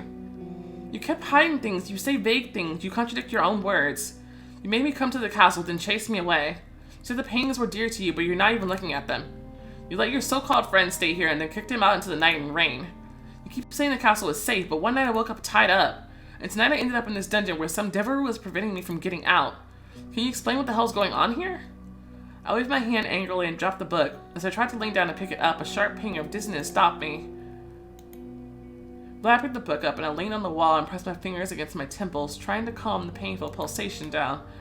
The wave of my anger disappeared as suddenly as it came, leaving only exhaustion in its wake. I want to believe you, Vlad, but can I? Melody.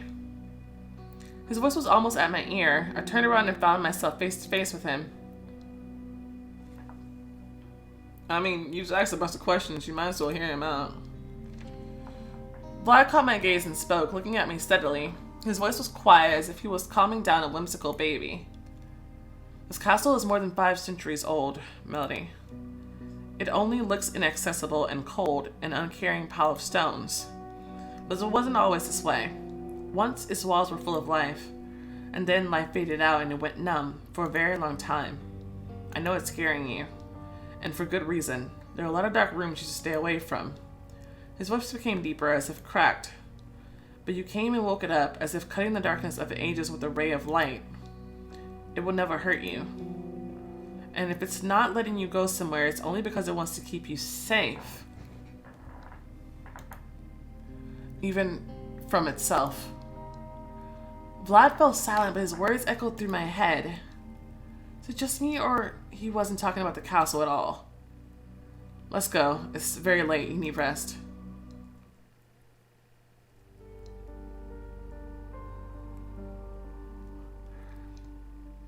We came to my room. Vlad stopped at the threshold and offered me the book. Good night. Took the book at his edge, trying to avert my eyes from his. My gaze immediately pulled back to his eyes, as though a magnet pulled it there. For a short moment, we both were holding the cover. He was holding it from one side, I from the other. His long, pale fingers were inches from mine, and it suddenly seemed that they sent me an impulse through the paper.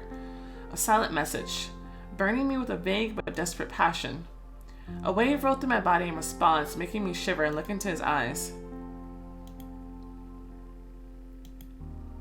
I hurried to get the book and threw it on my chair by the door, and Vlad stood there silently for another moment and then left. I felt incredibly sleepy, and once my head hit the pillow, I fell asleep immediately.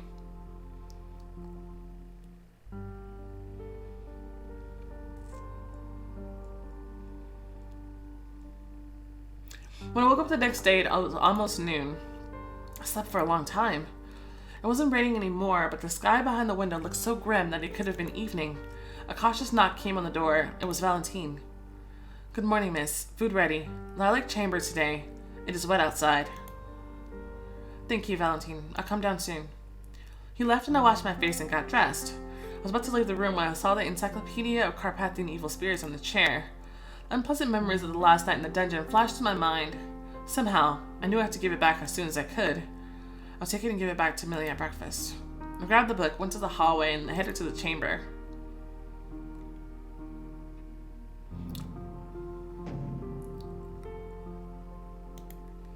I gave a start upon hearing the familiar moans and thuds.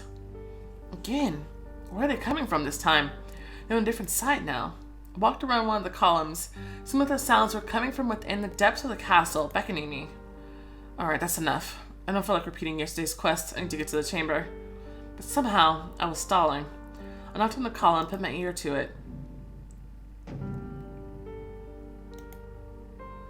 Good morning. Are you treasure hunting? I pulled back from the column and mumbled. There are sounds in there. Sounds? Leo came closer and listened. I don't hear anything. I wasn't hearing anything anymore either. We stared at the silent stones. I was about to tell him about my night at dungeon adventure, but suddenly stopped.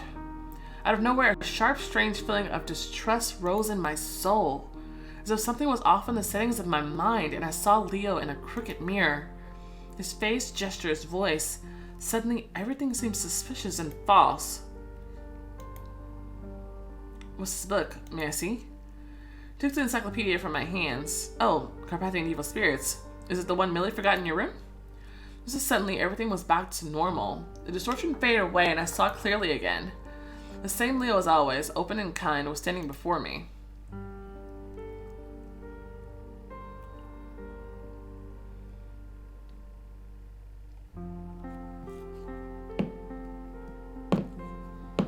Is this Noe? It suddenly made me angry and confront Vlad. It's making me distrustful towards Leo. And isn't that what Noe wanted? Both of those seems like he wants me to push Vlad away. He wants me to not trust Leo.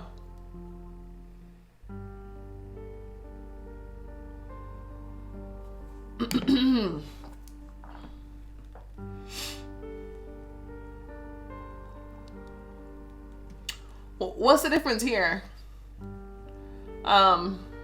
Is more relationship based. Let me just go good friend. Yes, I don't know everything about him, but I can see what kind of person he is. I think he only wishes me well. Sandra and Millie were already sitting at the table when Leo and I walked in. Vlad was standing aside, pensively watching Valentine dishing up. Good afternoon. Hey, have you seen the weather? Ugh. Stood looked over the table. Why is the table set for 5? What about Noe? Oh my god. Vlad answered as stolidly as he did to me last night. Noe has left. He's got business. When's he coming back? I don't think he is. Millie batted her eyelash confusedly and pursed her lips but didn't ask anything. Leo and I sat down. Dude, we can't let the situation lie. Like, but if we tell her that he's untrustworthy, she might just be like, sullen teenager. Nah, he's not. He's great.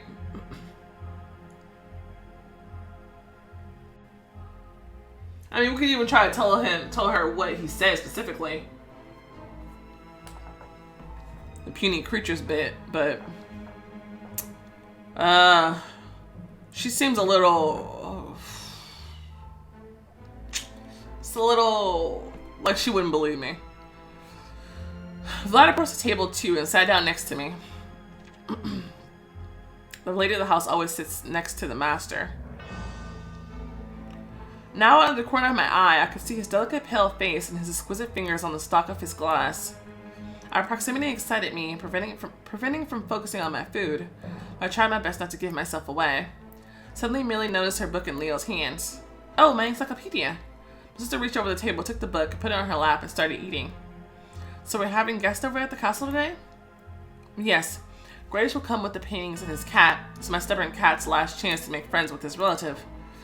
Millie looked up and I noticed her face changed weirdly. Guest? Oh well. I wonder if Vlad would be as nice to them as to his friend Noe. See, this is why we should have talked to her a long time ago. She's been putting it off, like, oh, I'll talk to her later, and all this other bullshit. I don't understand why she waited half an hour to go talk to Millie to begin with, and she's just been letting this sit and lie, like, oh, I'll give it back to her later. And she's just growing more and more indignant and stupid, and something needs to be done. Which he made disappear into thin air, telling us he just had left. Surprised, we all turned to her. That's when Valentine returned to the chamber and my sister returned to him. Valentine, tell me, has anyone left the castle territory tonight or in the morning? No, miss. Workers come, no one leave. Millie narrowed her eyes and added in a nipping tone I'd never noticed in her before. There you go. Come on, tell us, Vlad. What did you do to Noe after your quarrel? Vlad stayed silent, clenching his teeth. Millie, Valentine simply cannot see all the cars. The castle has several entrances, and as far as I remember, Noe came from the forward side. He could have left the same way. Valentine nodded eagerly. Yes, I am busy much. I don't see everyone. My sister already sprang to her feet and ran to Vlad, shaking the book in front of his face. You hate him. It was obvious from the start, and last night you were sore at him. Remember I called you a psycho when we first met? Maybe I wasn't so wrong after all.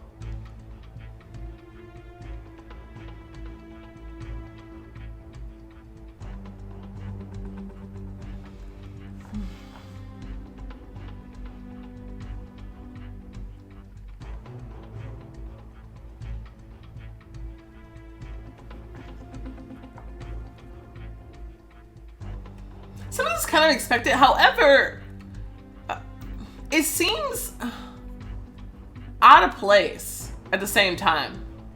Like she's being affected too. Something right. I don't know about putting her in line. I'm definitely gonna sit here to find out what she's gonna do next, though. Let's try to calm her down. I do want to put her in line. Something seems odd, dude. Millie, hush, please. We can talk about it calmly. Millie, are you okay? You're so pale. She kept waving her hand, screaming at Vlad, blaming him. For several seconds, he was watching her silently, not reacting at all. Then he got up. He caught her hand, took the book from her, carefully yet persistently, and threw it on the table. Is it the book? My sister immediately went limp, quiet, and clutched her head. It's the book! Who gave her that shit? No, didn't Noe give her that? Isn't that when she started reading it? What? What was that? I knew something seemed strange. Like, I can understand she got angry like that, but she ain't never been that aggressive. I'm like, something ain't right. Something ain't right. What was that? She stumbled as if her feet weren't holding her up. Leo sprang to his feet. Are you okay? But Vlad already caught her, hugging her with one hand and patting her back gently. Hush, it's fine. He helped her sit down and sat on the chair next to her. Millie? We surrounded my sister. Sweetie, are you okay?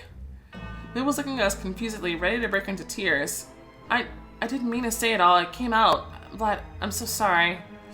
It's okay. Forget it. I looked at my sister pensively and suddenly remembered my own fits of rage with Vlad in the dungeon and Leo in the hallway. My mood's been so weird, and now Millie's too? I guess her nerves have just gone weak after all the recent events.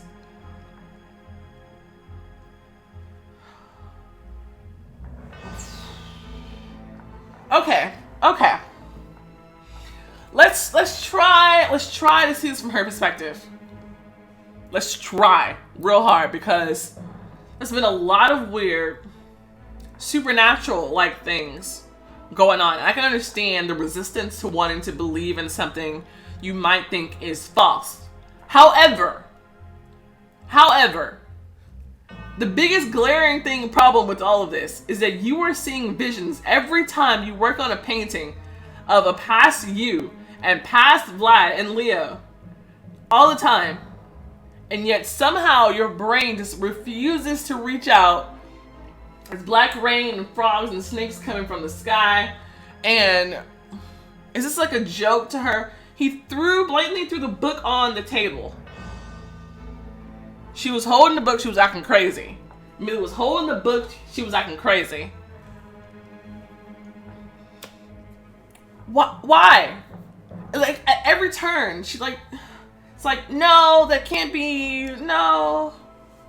I don't know, I don't understand. It's like, you want to know the answers, but you're not even trying to see them for yourself. It's like, if she heard the answers, would she even believe them? Like,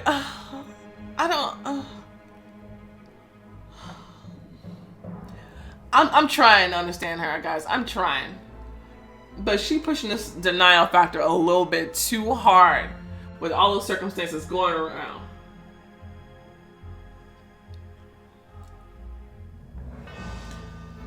Millie, why don't we take you to your room? You calm down, gather your wits. I'll try to understand that she just doesn't believe in the magical stuff. So she's trying to find a rational explanation. I will try. Yes, that's right. Let's go. Millie nodded and got up. Her hand reached for the encyclopedia, but Vlad's fingers intercepted the book right before she did. But why? It's mine. Of course it's yours, but you should get some rest. I'll bring it to you later. Throw that book away. Sandra and I spent several hours in Millie's room. We chatted after Sandra and I calmed Millie down.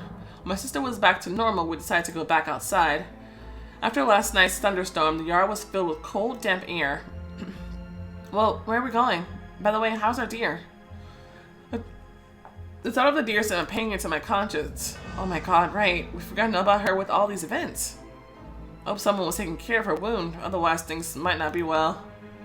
Let's go and see her right now. Went to the pound. Sandra and Millie decided to go back to the castle and take bandages and antiseptic. I hurried forward, dying of worry. As I approached the enclosure, I started looking for the deer, and soon I saw them in the corner right next to the fence. But someone else was there as well.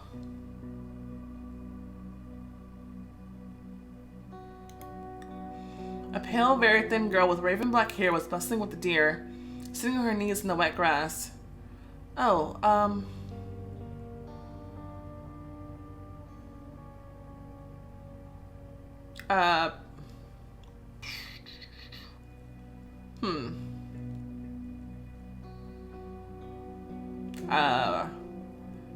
Yo. She jumped in fright and stumbled back to the fence. Don't be afraid. Are you from the castle staff? I'm a guest here. The girl will remember your benevolence. That's a good thing. That's a good thing. Not answering me, she pressed her back against the fence silently. I looked closer at her. She's a thin figure, almost transparent. Her face is so pale, it looks unhealthy. She was wearing a homespun cloth seraphon, so long it was dragging on the ground. I guess she doesn't speak English. I need Sandra. I looked over the fence and saw Sandra and Millie approaching. Come here, Sandra. I need your help with interpreting. I turned back to the girl, but she wasn't there anymore. I looked around, checked the shed, but no one was there. Well, what is it? A girl was here, but she disappeared. I guess she was walked out while I was talking to you. Sandra looked under her feet pensively. An adult or a little girl? An adult. Looked down as well and saw a child's barefoot marks. The footstep marks were fresh. She's kind of seemed like a little girl, though. Well, maybe she was she just has small feet. All three of us stared at the footsteps in awe, not knowing what to make of them. Some people have small feet. That small? She was real thin. Melody, are you sure you didn't see anyone else here? No. Very strange. There are no children in the castle, but there are footsteps. I felt uneasy. Sandra noticed it and touched my hand.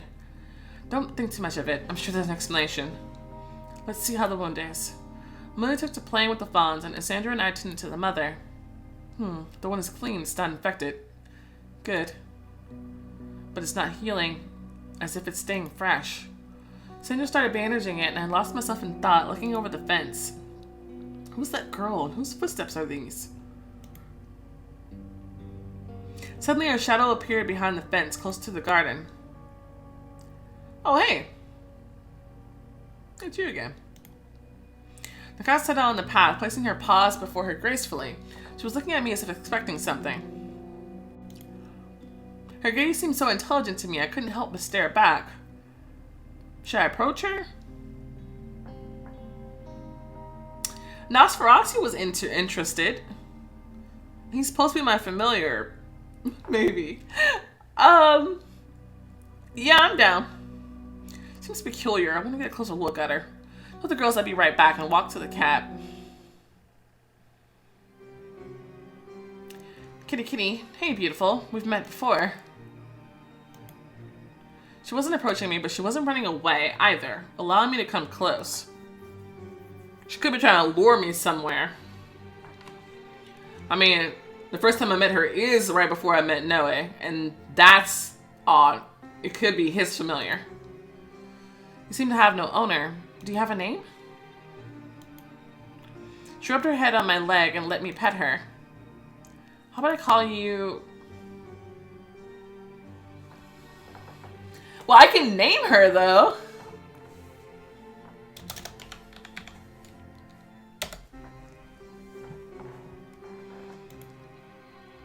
So you like that, huh? Great. Then Jade. Her eyes are green. I just kind of want to... I heard Lee's rustling. Oh, no. This could be Noah's cat. Nosferatu... Okay. Nosferatu jumped onto the path, leaping to us easily.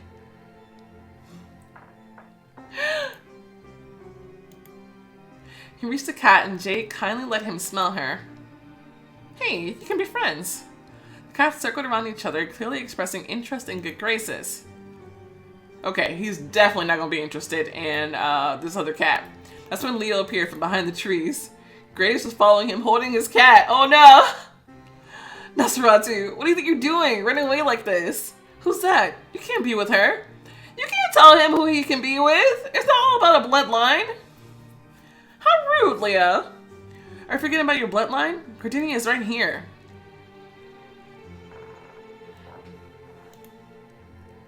We can't let him near this cat. She's a mongrel. They won't let them be friends? Should I interfere? Hell no. Nah. I'm with the cat. Hello, Mr. Gradish. I see you're here already. Hello, Miss Melody. Yes, I just arrived. What you said about the cats, you know, I disagree. Leo, how can you say that? We don't go dividing people by skin color or origin. How can we do it in the case of our pets? I think Nosferatu has the right to choose his friends. And if he likes Jade, we can't stand in the way. What? Jade? With all due respect, Miss Melody, you're wrong. There are concepts of pedigree, blood purity. I turned to Leo. Do you keep your cat because of his pedigree? If he was a normal mongrel, would you love him less? Of course not. It's not important to me. What's the big deal then? But what about maintaining the bloodline? The cat shows. I don't care about the cat shows. They're just vanity fairs for the owners. Animals perceive them as torture. So, what are you doing? Yes. Thanks to you, Nosferatu and Global Cat Name can be friends. Global Cat Name.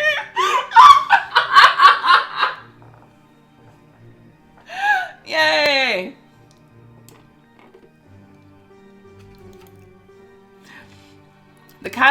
Both cats' attitude towards you got better. I have 2 cats in the present. I have a dog in the past. What's going on? Grace winced in displeasure but didn't continue the argument. Only then did I notice that he looked nervous, even scared, and he was clearly thinking about something else. Miss Melody, can I speak to you in private for a moment? Yeah, sure, as long as you're not trying to leave me in the forest. That's when Millie and Scandra approached us. They stayed with Leo and the cats, and Gradish and I walked to the garden. Soon we went inside the gazebo. It was dry and especially quiet under the old stone dome. Gradish smiled frigidly.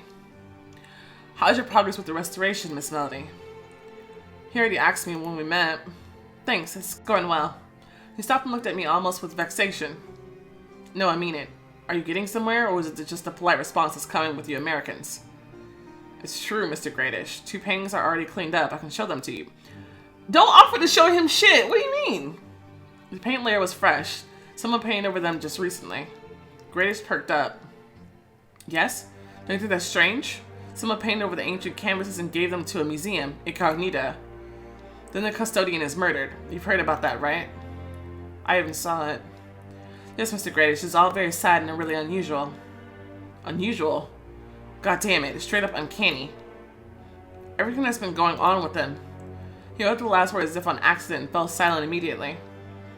He's keeping something from me. I don't like it. Yes, it's strange, just like the fact that you suddenly decided to sell the paintings to Vlad. Anyone else wouldn't speak to him after that incident in your gathering. And you came into the castle yourself. How generous of you. Gradish made a frightened hiccup and mumbled. Yes, we're aristocrats. Being generous is natural for us. Generous for an aristocrat. I don't believe a single word he says. Hello, Miss Burnell. It's nice to see you again. A young man approached the gazebo. I recognized him right away. Hello, you're... John, yes. I was closing the deal for Vincent with the first 3 paintings. And Mr. Gradish hired me for today's deal. What a curious coincidence. Actually, it's not. There are not many Romanian lawyers who work with art. And when Mr. Gradish found out I'd already dealt with Mr. Vlad, he didn't think for another second.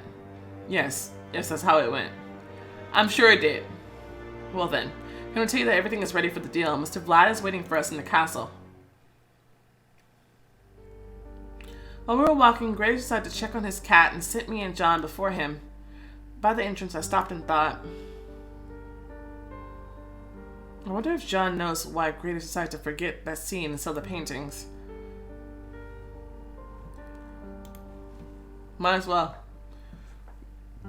Jean, have you known Mr. Gradish for long? Gradish is a renowned collector. I've heard about him, but this is the first time I'm dealing with him personally. Why did he decide to sell the paintings he just bought? John gave me an interested look. Miss Melody, the circumstances in which we met were not the nicest, but I warmed to you immediately.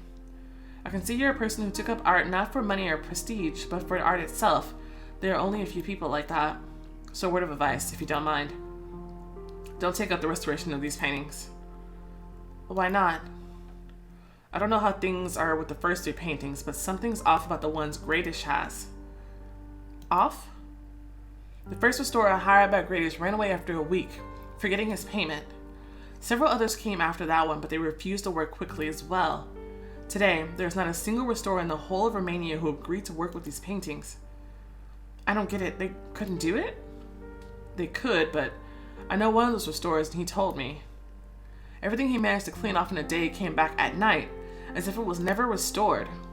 What? I know, sounds like a fable, but I trust that man. Moreover, right after he started working, started having nightmares.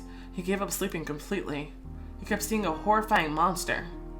Excuse me, but it does sound John smirked sadly. Hold on, bear with me. When I came to arrange the deal with Gradish, I accidentally overheard his conversation with his wife. He sees the same nightmares, and someone's been calling him, demanding to give the paintings back immediately.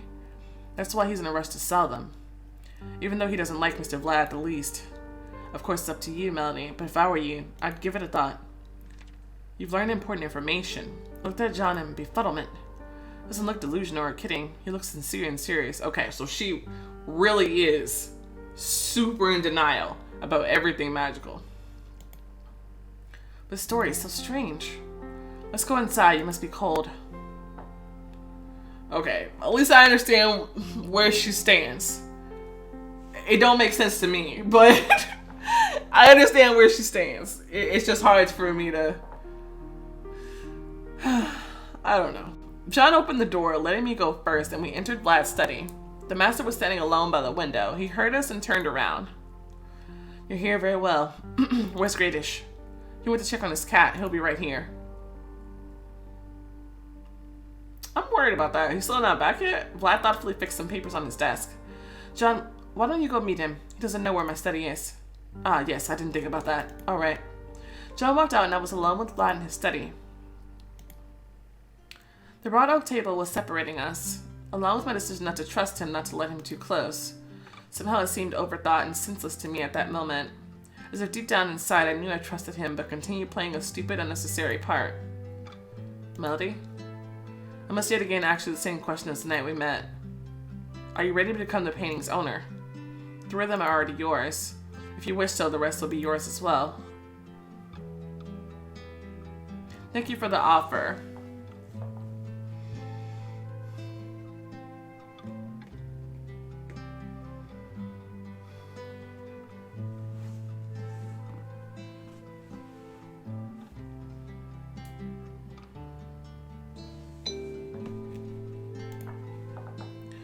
It's a good thing when a whole series belongs to one person. Since the 3 first paintings are mine, there's no use saying no to the others. I'm glad you agreed. For a while there was an awkward silence in the study. Fortunately, Grace and John came in soon.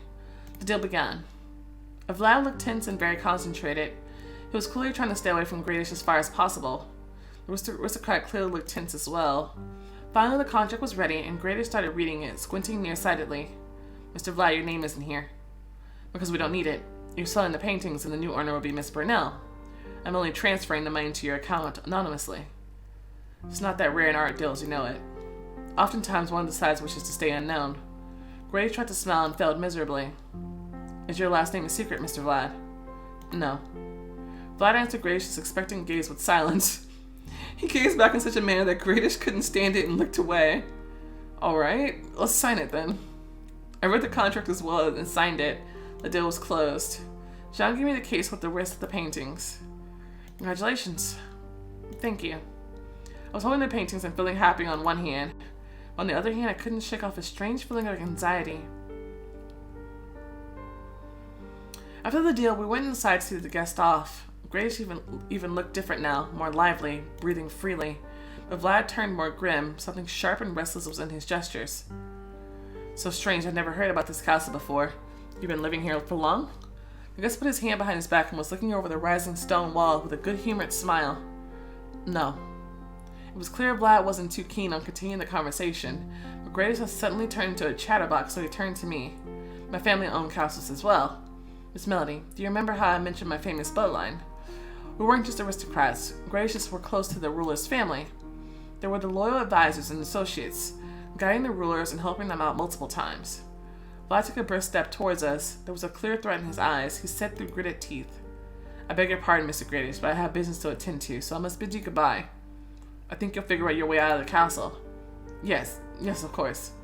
The fright returned to his eyes. He stumbled back to John and hid behind his back.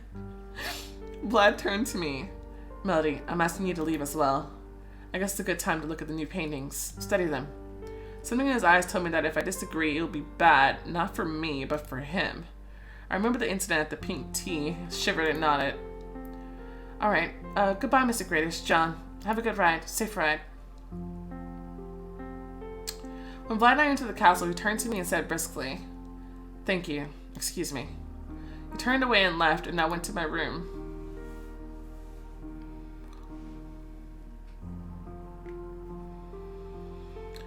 I got one of the paintings Grady had bought from its case and started to examine the layer of paint. It's the same, pretty fresh. Well then, let's try to remove it and see if it stays removed. About half an hour of work later, I revealed a small portion of the canvas. It was a little finger, thin, elegant, feminine. Looked closer at it and felt carried away. Oh lord, here I go.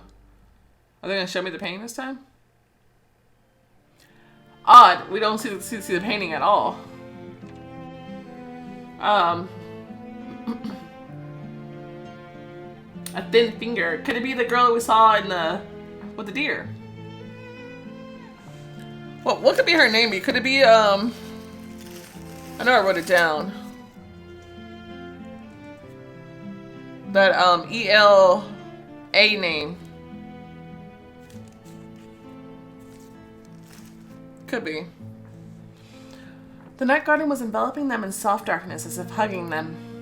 The cool, fresh air, the air of freedom, was all around. Lo took a big breath. Her friends, Aslan and Vlad, were standing next to her, two people who almost gave their lives to save hers. Oh. She felt her legs giving in because of the rush of emotions, as if she was about to fall. But at the last moment, Vlad caught her. Lel? She held on to him, and Vlad wrapped his arms around her and pressed her to his body firmly. She felt every string of his tense body and looked into eyes shining under the moonlight. It was the first time Lel saw Vlad so emotional and open since they met. His gaze, usually distant and a bit cold, was saying so much this time. Worry and pain for what she had to endure, and joy for being safe now in his arms, on his chest. Lel's palm slid up his neck, hugging it.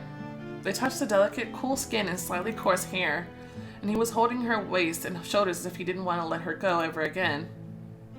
Well, they stood hugging for several minutes, feeling not like two separate people, but one seamless whole, like a tense tangle of warm hands clinging to each other and their bare emotions. Aslan was standing aside that whole time, watching his friends quietly and with understanding. Finally, Lel felt strength was coming back to her. Let's go to the house in the garden. I want to go there.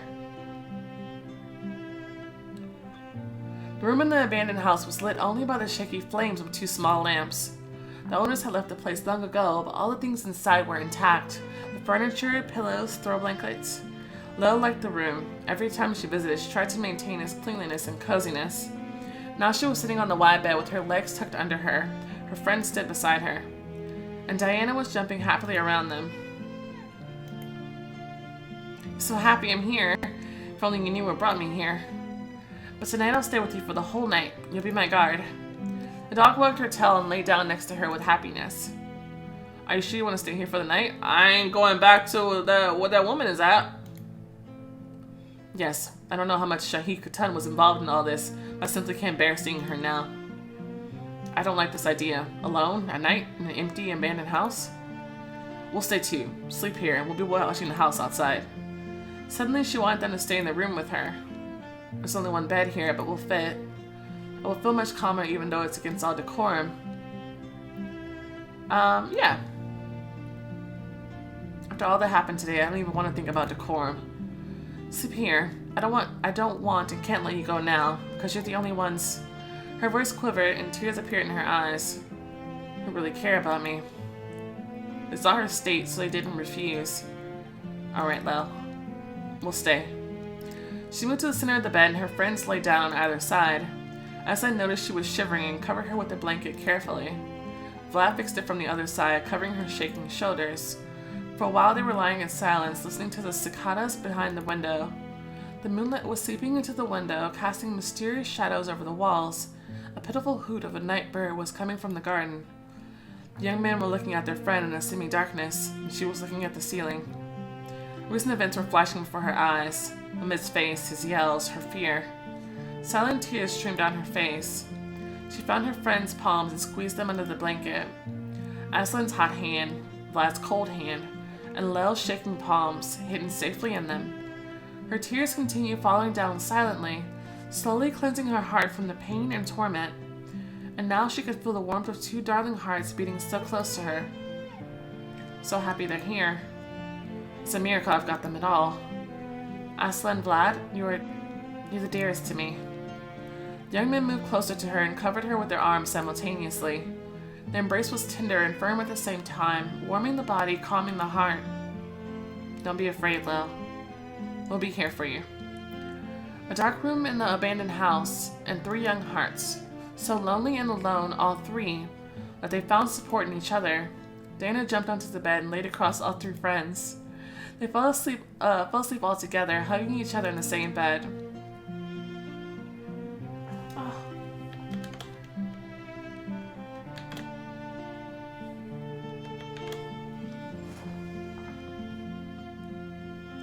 Lil screamed and woke up from her nightmares several times. The relationship with both friends has improved, but each time Aslan's or Vlad's hands calmed her down with a tender touch. Oh my god, that was so nice.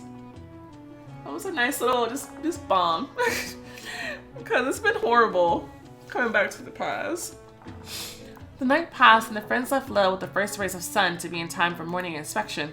She stayed in the house garden to gather her wits and think of her next steps. Out of nowhere, someone's footsteps and voices came from the path leading to the house. Lil took to the hound inside hurriedly, ordering her to stay quiet, and hid behind one of the house corners to see her and hear the uninvited guest. 2 people walked in, and when she saw who they were, she almost gave a yelp of surprise. What's it for, Dekatan? Why are we here? We need to say goodbye to your mother's house before you leave. His mother's house. Mehmet's face had changed strikingly since the last evening. There was no trace of his old arrogance, just devastation and sadness. Strange. I cannot really remember her face, only her warm hands and voice. And then you turned out, that's probably why you turned out how you did. What happened to your mom?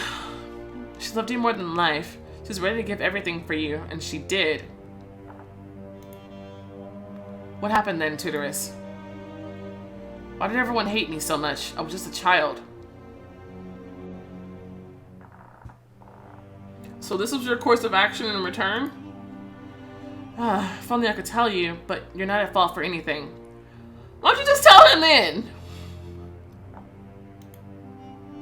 Neither was she. No one really was. It was just fate's doing. That's not helpful. Mehmet clenched his fist.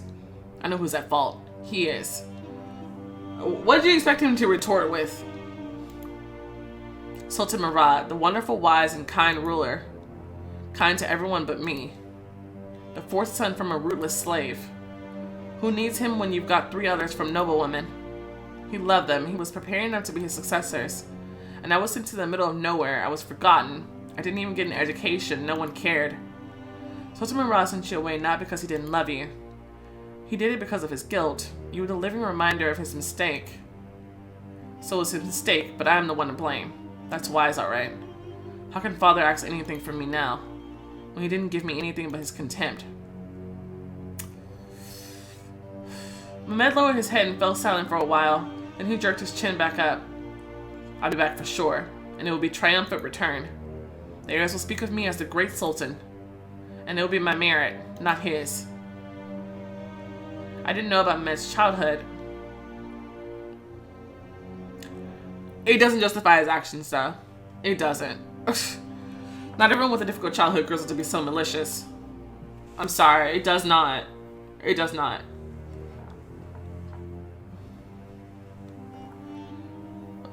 Like I can understand. Yeah, I get it. That sounds really rough, and I do think the Sultan Murad was wrong in that case to be like that. But you chose to return this supposed contempt with your own disgustingness and treat random people like trash and toys just because you could. Like that. I don't match up. You drugging people, raping people. Like, this is just, no. Absolutely not. Absolutely not. I don't feel sorry for him. I can't at this point, you know? I appreciate them trying to give some depth to his character, sure. But, it doesn't excuse his actions. It doesn't. Oh, my boy, let Allah hear you. Let's go. It's time for us to set off. Mehmet and his tutoress left, and Lil stayed behind for a while and then decided she should return to the palace. But she only had time to change her clothes in her room. A servant came and told her Sultan Murad was waiting for her. When she entered her uncle's chambers, he wasn't there, but her friends were. Vlad, Aslan, what are you doing here? We were summoned. I guess Sultan wants to speak with all three of us. The curtains drew apart and Murad II appeared in the chamber. Hello, children. Though last night's events showed everyone you weren't children anymore, the Padishah looked at his niece with affection and sadness.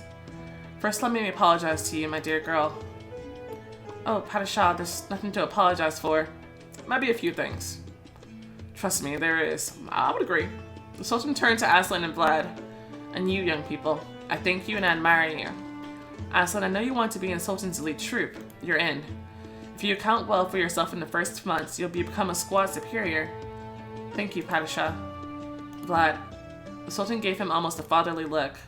Below saw something else in it, something that made her heart flutter, an alarming premonition. From the very start, you stood up from all the young princes that were brought here.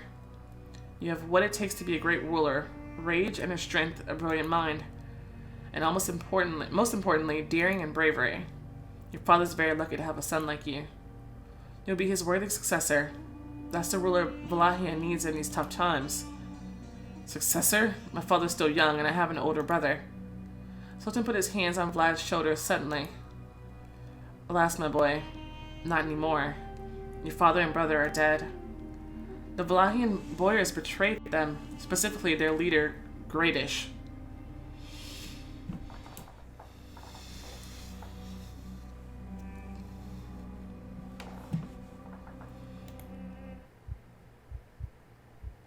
The heartbeats, oh my god.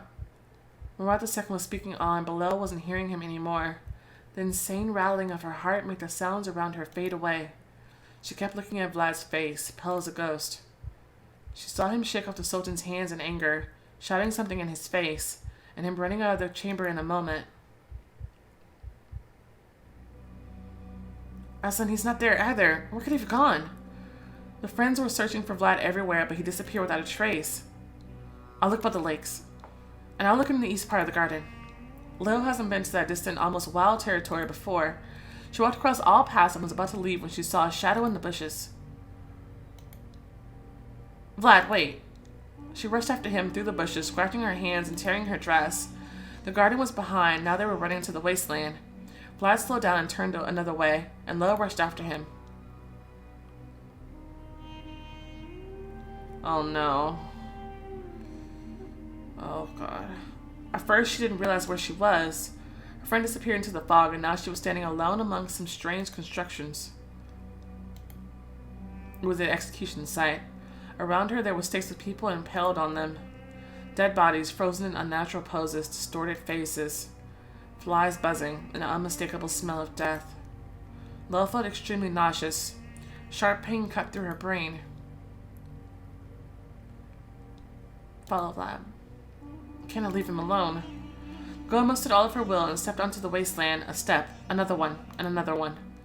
The stakes were very close to each other. As she was making her way past them, she suddenly felt a touch on her skin.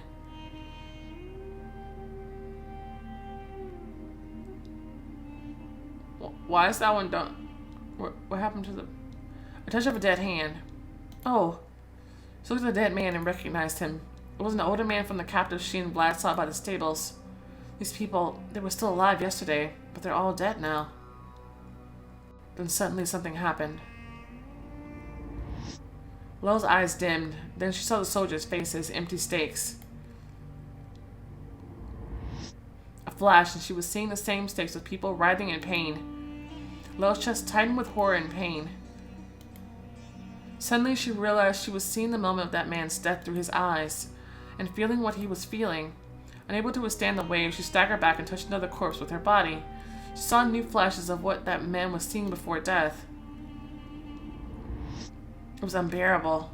The pain of others was tearing through her chest. Lil tried to take another step, but she failed. There are too many of them. They're around me. They're in my head. Endless, terrible suffering. A new wave of visions knocked her down. Lil fell right into the dust between stakes and dead bodies. The sky danced before her eyes. She moaned weakly. Vlad? Her eyelids closed. When they opened again, Lil saw her legs were still in the dust, but the upper part of her body was lying on something. She barely managed to turn her head and saw she was laying on Vlad's lap. His back was bent and his face was lowered, engulfed in endless darkness. Lil. Losing the last of her strength, she raised herself and hugged him, but he wouldn't move, sitting there lifeless. Time stopped. She didn't know if minutes or hours passed. All of a sudden, Vlad spoke in a muffled, coarse voice. It's my fault. No, what do you have to do with it? The Ottomans and Hungarians keep fighting for power in Wallachia. The Hungarian powers are predominating right now. My father could have bowed to their conditions and saved his life. But then the Ottomans would have executed his sons, whom they keep hostage, me and Radu. He chose our lives, but he paid with his and my elder brother's heads. Sultan Murad is showing empathy for me, but their blood is on his hands as well. Vlad, I'm so sorry.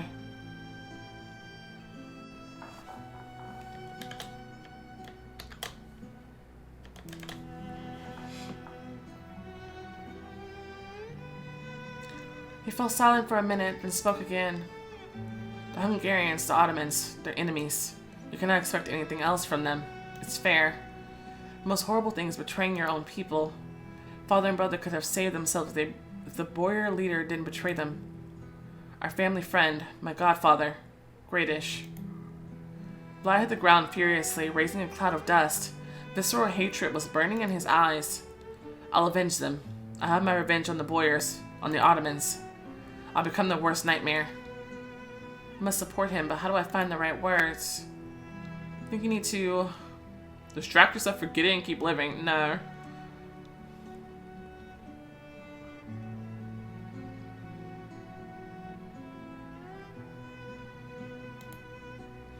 Revenge doesn't re-establish justice. It only destroys the one obsessed with it. Think of what your father and brother would have wanted. For you to become a worthy ruler of your country, to lead it to freedom and prosperity. The right way for you is to do it to honor their memory. But it will be later. For now you can and must grieve. I'll be there for as long as you need me. Vlad stared into the distance for a long time, and then he spoke quietly. I loved my godfather. We visited him often. He would always pamper my brother and me. Lo hugged her friend tightly. A flash, and she saw pictures before her eyes again. Is this the soul light? She was seeing what Vlad was once seeing. A big hall, the stone walls, a festive mood. Marseille. They mentioned that name before. I have it written down right here. Let's go, Vlad. Godfather's calling. I can't remember why I wrote it down, but they mentioned it before. His big brother's hands takes his and leads him somewhere. It's got cake, just like the one the French king eats. They're my little rascals. Oh, he looks like him. No wonder Vlad always gets pissed off when he sees him. They're my little rascals. Marseille, Vlad, come here. Well, which ones do you want? May I have that one? White? Sure, you and Vlad. The boy gets something incredibly beautiful and magical. A real cake, just like the French kings. Eat, my dears. Sweets make kids' eyes sharp. The vision distorted in a vague mist, another flash, and Lo was back.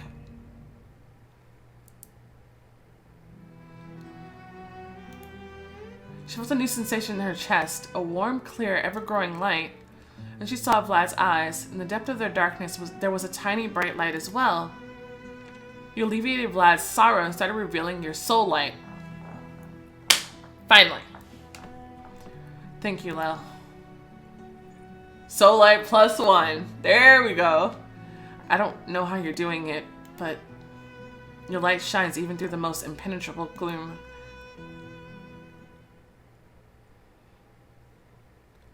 Okay, we finally gotten some soul light.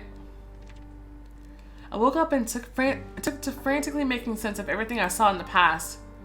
Greatish? The traitor? The godfather of Vlad from the past is Greatish? And here and now, the other Vlad who looks exactly like the young one hates the modern Greatish.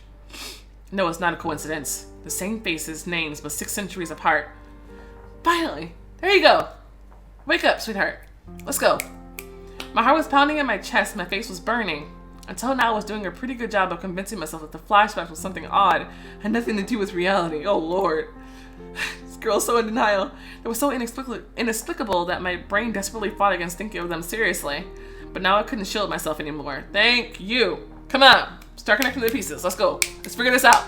Because I want to know the mystery, and I feel like we can't know anything until she's ready to learn it.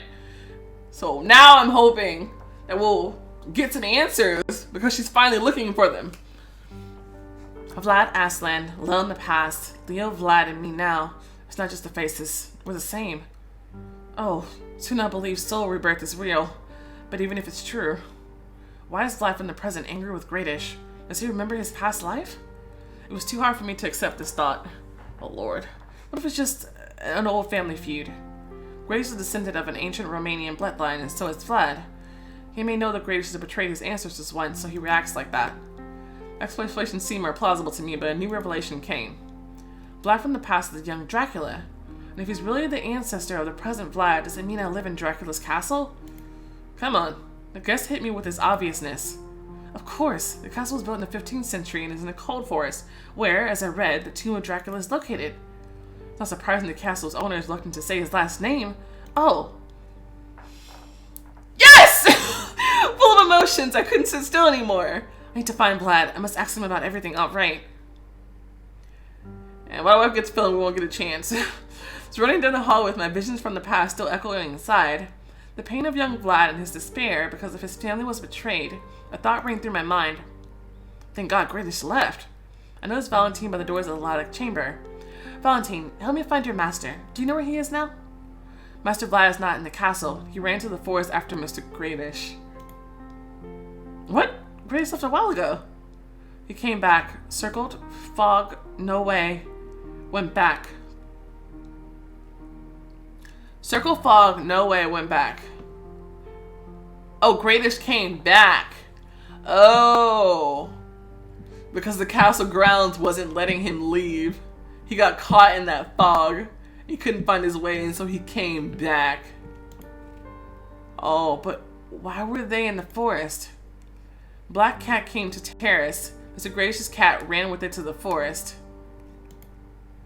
He came looking. Master Vlad followed. I ran without saying another word. I looked out from the terrace gates and looked into the dark forest cautiously. It was quiet, foggy, and cold. Where could they be?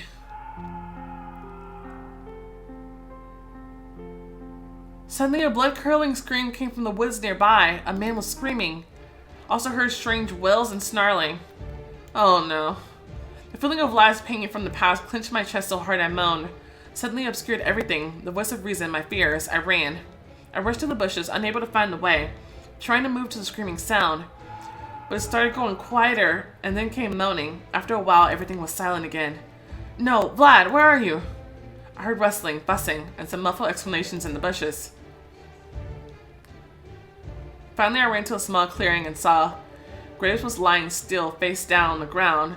I saw a bloodstain around his head, slowly spreading under the moonlight, and Vlad was standing next to him. Melody. Another moment, I rushed back in panic. Branches were slapping my shoulders, tears of horror were covering my eyes. I didn't see where I was running. Suddenly, someone stepped right in front of me from the thicket. His eyes were burning with insane flame. My heart sank and never came back. Melody? I turned to the scream. The next second, Leo's hands grabbed me and pulled me aside. We both fell. I lay with my cheek on the grass and watched Mahai disappear back into the thicket.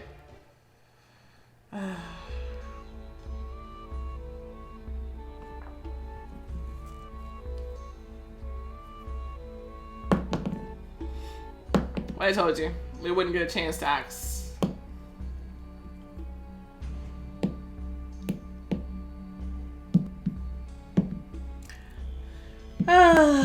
Instead, now we're just left with more panic and more reason for her to avoid him instead of getting answers. Great. I feel like at this point they're just coming up with excuses.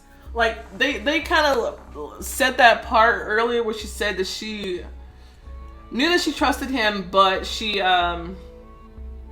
instead was still playing the stupid part for no real reason. I don't know if they were trying to make a joke or something, but that's exactly what's happening. And I feel like we're just going around in circles, saying it over and over again. It's like, oh, let me get some answers. No, let me run away now.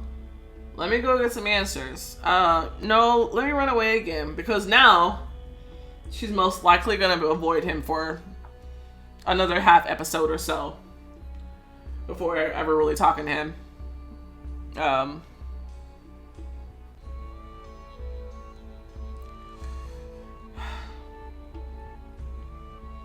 And we were like just barely getting somewhere. And like they're trying to like tease us with information to say that we're gonna go somewhere with it, and then we don't go anywhere with it. At this point, I'm unconvinced. I'm sorry, let me write down a thought that I just had.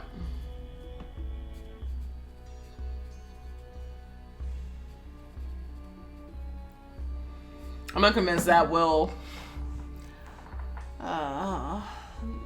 ever get to answer. They'll just like tease the fact, oh no, the story's actually going somewhere. It's not going in circles, but it really is still going in circles. And I feel like we're just wasting a bunch of time.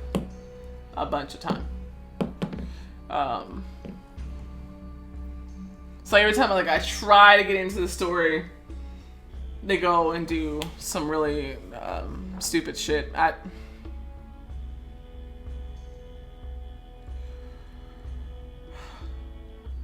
I'm just annoyed. I'm just annoyed. It's like there's interesting tidbits here, and this could be a really interesting story, but we're just stuck with this main character who's just stuck, for no real reason. Sure, we could go with the whole denial thing, and that explains that and everything like that. You know what? I guess it'll depend on how she reacts next episode. But if she reacts the way that I think she's going to, I'm pretty much just going to write her off as a very weak MC and be done. And I don't know what to expect going forward. Stupidity from her, because that's usually what we get. I don't know. I feel like even if you want to claim denial, there's certain things that you have to accept, like certain connections she should be drawing by now that she's just not connecting to. Even if you don't attach anything magical to them, there's certain connections that she just kind of like, no. And they describe her as like, you know, not necessarily a historian per se, but like she's like portrayed as knowing some facts about certain things, and it like pops up suddenly as if this is part of her character to know these things, and yet she doesn't utilize these things in any way that's interesting at all. So I'm still stuck with the fact that she doesn't really have a personality. Because I'm hesitant to just write her off as just a dramatic idiot. But I feel like that's all I'm getting. Like, that last scene where she was kind of finally putting the pieces together, that was like the first time I'm like, oh, okay, maybe character development. But now I'm not so sure that we're going to get that. It's like they gave it to us a little bit, and then it seems like they're going to snatch that all the way. And we're going back to walking around in circles around Vlad again.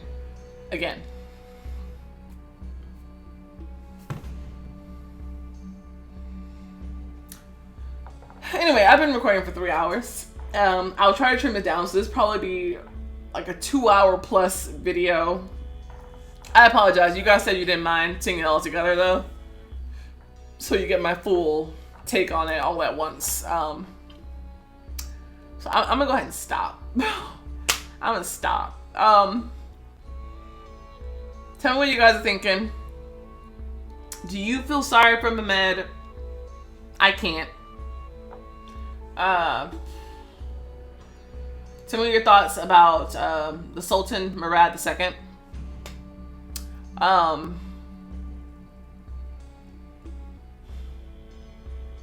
And where do you think they're going with the soul light thing? Go ahead, let me know that. What do you think of the main character? Do you think we're going somewhere with her finally, or we're gonna get more of the same next update? I'm not optimistic anymore. I can't pretend that this is making any sense to me. I can't even pretend like I'm expecting something that makes sense from the story. Well, no, not just from the story. Mostly from her. I can't expect to make anything that makes sense from her. So we'll just see what she does. I